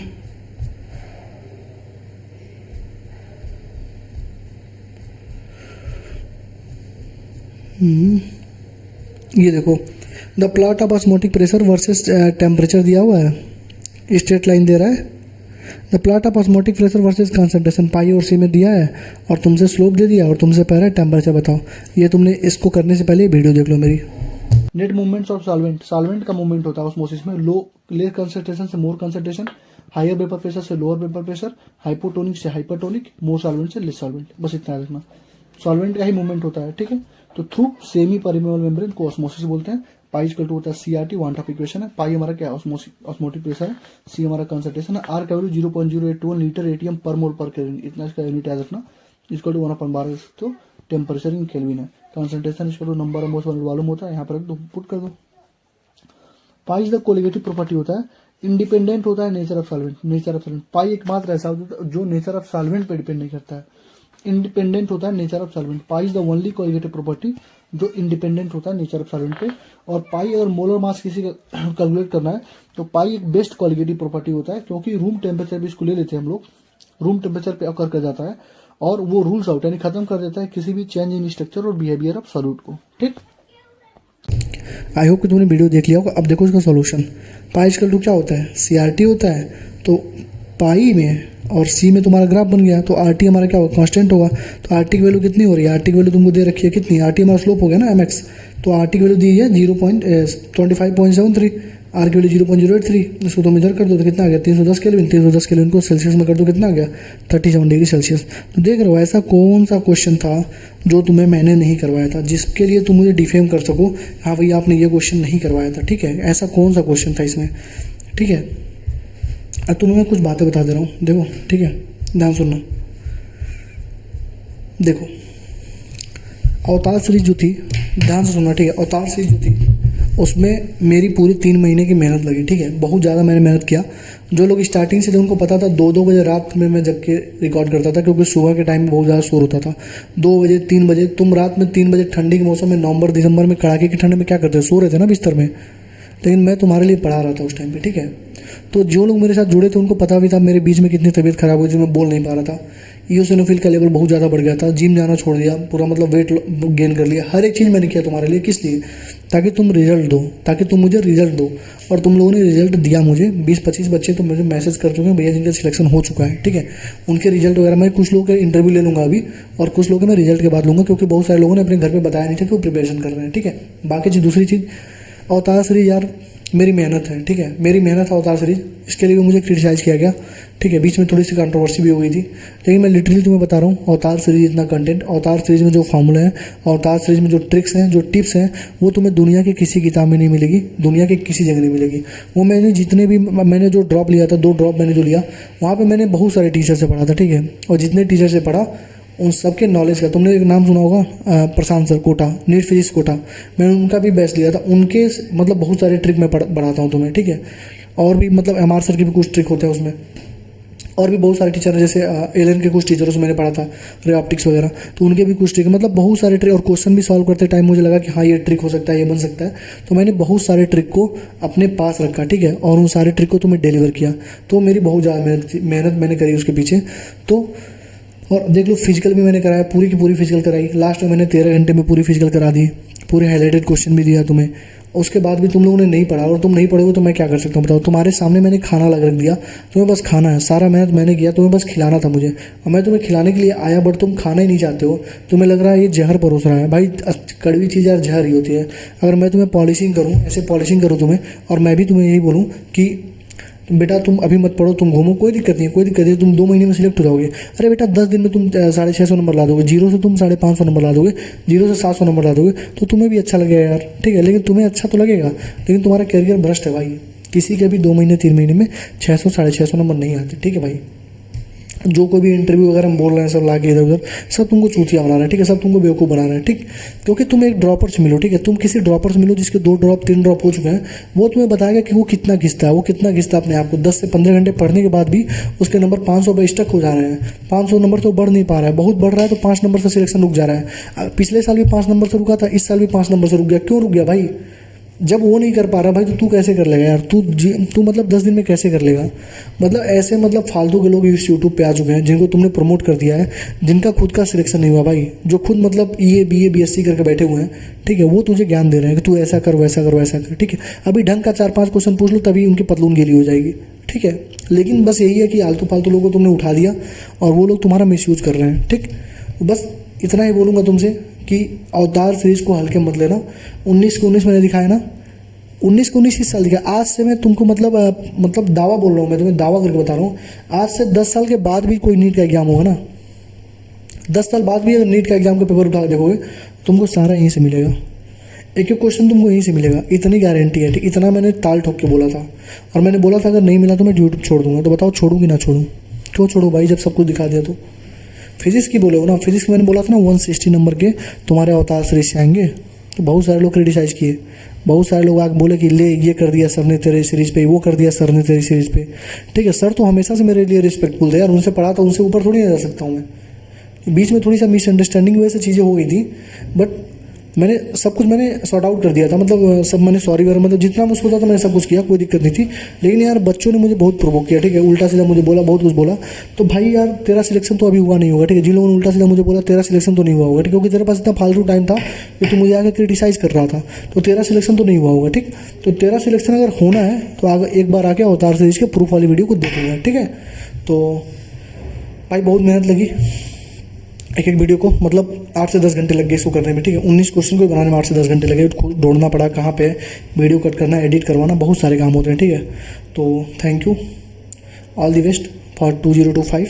अच्छे से करना। अगर किसी का सिलेक्शन हुआ है, किसी भी बिचौलिए को, किसी भी काउंसलिंग वाले को पैसे मत देना, मेरे से कॉन्टैक्ट में आओ, मैं सब करा दूंगा फ्री ऑफ कॉस्ट, ठीक है। किसी को भी पैसे देने की जरूरत नहीं है, ठीक है। 10 तारीख को कल वीडियो आ रही है, देखना अच्छे से। बाकी पढ़ाई करते रहो और दीदी भैया लोगों से दूर रहो। जो पढ़ा रहा है उसके साथ जुड़ सकते हो, जो फालतू की बस बकैती कर रहा है, इधर उधर की चीज़ें कर रहा है, ये स्ट्रेटजी वो स्ट्रेटजी मेरी स्ट्रेटजी स्ट्रेटजी दिस है दैट है ये है वो है, उनसे दूर रहो, ठीक है। बस तुमसे इतना ही कहूँगा। बाकी तुम होशियार हो, इतना मतलब बुर्बक तो हो नहीं, इतना बेवकूफ़ हो नहीं कि तुम समझ नहीं रहे हो कोई चीज़ों को। तो आई होप कि तुमने चीज़ों को समझा होगा जो मैंने समझाया कि एनसीईआरटी पढ़ो, जो अवतार सीरीज में पढ़ाया उसको करो, इसी अवतार सीरीज को करो। इस अवतार सीरीज को अवतार 2.2 नाम के नाम से लास्ट में फिर से लॉन्च करूँगा, तो उसके पहले ही तुम हो सकता है वो पेड भी कर दूंगा, ठीक है, क्योंकि फ्री में दिया था तो लोगों ने इसकी वैल्यू समझी नहीं, ठीक है। तो अभी सब कुछ फ्री में है, तो अभी सब कुछ यूटिलाइज कर लो, ठीक है, अभी अच्छे से पढ़ लो, ठीक। बाकी 80 इंपॉर्टेंट टॉपिक की जो मैंने वीडियो मतलब प्रूफ वाली वीडियो देने को बोला था, वो वाली वीडियो भी तुमको मिल जाएगी, ठीक है। थोड़े मेरे भी एग्जाम आने वाले हैं, 28 से मेरे एग्जाम है, 10 तारीख तक चलेंगे टर्म 1 के एग्जाम, ठीक है। तो थोड़ा अपना भी पढ़ रहा हूँ, तो 80 इंपॉर्टेंट टॉपिक वाली वीडियो भी 2-3 दिन में मैं डाल दूंगा, ठीक है। उसमें भी तुम देखना 150 से ज़्यादा नंबर के क्वेश्चन तुम्हारे एज इट इज हमारे 80 इंपॉर्टेंट टॉपिक्स आए हैं। तो लास्ट ईयर जिन्होंने किया उन्होंने बहुत अच्छा किया, जिन्होंने नहीं किया भाई अब से फॉलो कर लेना, जैसे मैं बोलूँगा। जो मेंटरशिप लॉन्च करने वाला हूँ उसमें ज़्यादा बच्चों को रखूँगा नहीं, तो लेट मत करना, ठीक है। तो thank you, all the best, पढ़ाई करते रहना और अवतार सीरीज को शेयर कर देना, ठीक है। जितना हो सकता है अवतार सीरीज को शेयर कर देना, लाइक कर देना, कमेंट कर देना, जितना अपने दोस्तों तक पहुँचा सकते हो। जेन्युइन लोगों को प्रमोट करो ना भाई। अब तुम डोली चाय वाले को प्रमोट कर दोगे, अब तुम बड़ा पाव वाली दीदी को प्रमोट करोगे तो क्या होगा भाई। मुझे करना, मुझे कर ही नहीं रहे हो, इतना मेहनत कर रहा हूँ, मुझे तो कोई प्रमोट ही नहीं कर रहा है। सबको पता है कि अविनाश ने क्या किया है, सबको पता है कि अविनाश ने वो काम कर दिया जो आज तक यूट्यूब पे किसी ने नहीं किया था। हर एक टीचर भी जानते हैं कि इसके कंटेंट में कितना दम है, टीचरों को भी पता है कि इसके कंटेंट में कितना दम है, इसने जो काम कर दिया वो आज तक यूट्यूब की हिस्ट्री में किसी ने नहीं किया। जाकर चेक कर लो, किसी टीचर ने अगर एक जगह पे पूरी एनसीईआरटी, पूरी एग्जाम्पलर, पूरी इंटेक्स्ट, पूरी सारी कुछ करा कर रखा है तो मुझे बता देना किसी टीचर ने कराया है। सबको पता है, लेकिन एक टीचर उठ के नहीं आके कह सकता है यहाँ पे तुम अविनाश को फॉलो कर लो, कोई नहीं आके कहेगा, ठीक है। कोई आके नहीं बोलेगा कि तुम अविनाश, क्योंकि यार अगर मुझे फॉलो करोगे तुमको कौन फॉलो करेगा, ठीक है, समझ रहे हो ना। तो कोई आके नहीं कहने वाला, कोई किसी का सपोर्ट करने वाला नहीं है, ठीक है। मेरे वीडियो में तुमने बहुत सारी चीज़ें देखी होंगी, बहुत सारे जो छोटे छोटे यूट्यूबर्स होते हैं, मैं उनको बोल देता हूँ कि हाँ देखो मतलब जैसे पुलकित है, मैंने कई बार पुलकित का नाम लिया कि उसने बहुत स्ट्रगल किया, 263 से यहाँ तक पहुँचा, बहुत सारे हैं, ठीक है। मतलब जो लोग मुझे जेन्युइन लगते हैं मैं उनके बारे में ऐसे ही बोल देता हूँ, वीडियो में बता देता हूँ। लेकिन मेरे बारे में कौन बोलता है, कोई नहीं बोलता। सबको पता है कि कंटेंट में दम है, सब कुछ यहीं से आया है, सब कुछ जो मैंने कराया वहीं से आया है। लेकिन एक बंदा तुमको नहीं दिखेगा जो बोल दे कि हाँ भैया ने जो कराया वहीं आया है। तो तुम्हारा जिम्मेदारी है, तुम दिखाओ ना यार लोगों को, तुम दिखाओ अपने आसपास के लोगों को। जितने लोग सिलेक्ट हुए हैं वो तो दिखाएंगे, तुम भी तो दिखाओ अपने बच्चों को, अपने अगल बगल वाले जूनियर्स को, बच्चों को गाइड करो कि हाँ यहीं से पेपर आएगा। चलो यार ठीक है, थैंक यू, जा रहा हूँ कॉलेज, ठीक है। अब कॉलेज के बाद आऊँगा तो 80 इंपॉर्टेंट टॉपिक वाली थोड़ी वीडियो बनाऊँगा। आदित्य जोशी की भी थोड़ी सी पार्ट बची है, उसको भी कंप्लीट करना है। और बाकी बस ऐसे सपोर्ट करते रहो, ठीक है। Thank you, all the best, पढ़ाई करते रहना, अच्छे से रहना, फोड़ेंगे 6 महीने साथ रहना। तुम मुझे अपना 6 महीना दोगे, मैं तुम्हें सिलेक्शन दूंगा, ठीक है। कैसे दूंगा वो मैं तुम्हें बताऊंगा, ठीक है, कल वाली वीडियो में बताऊंगा, ठीक है। Thank you, all the best.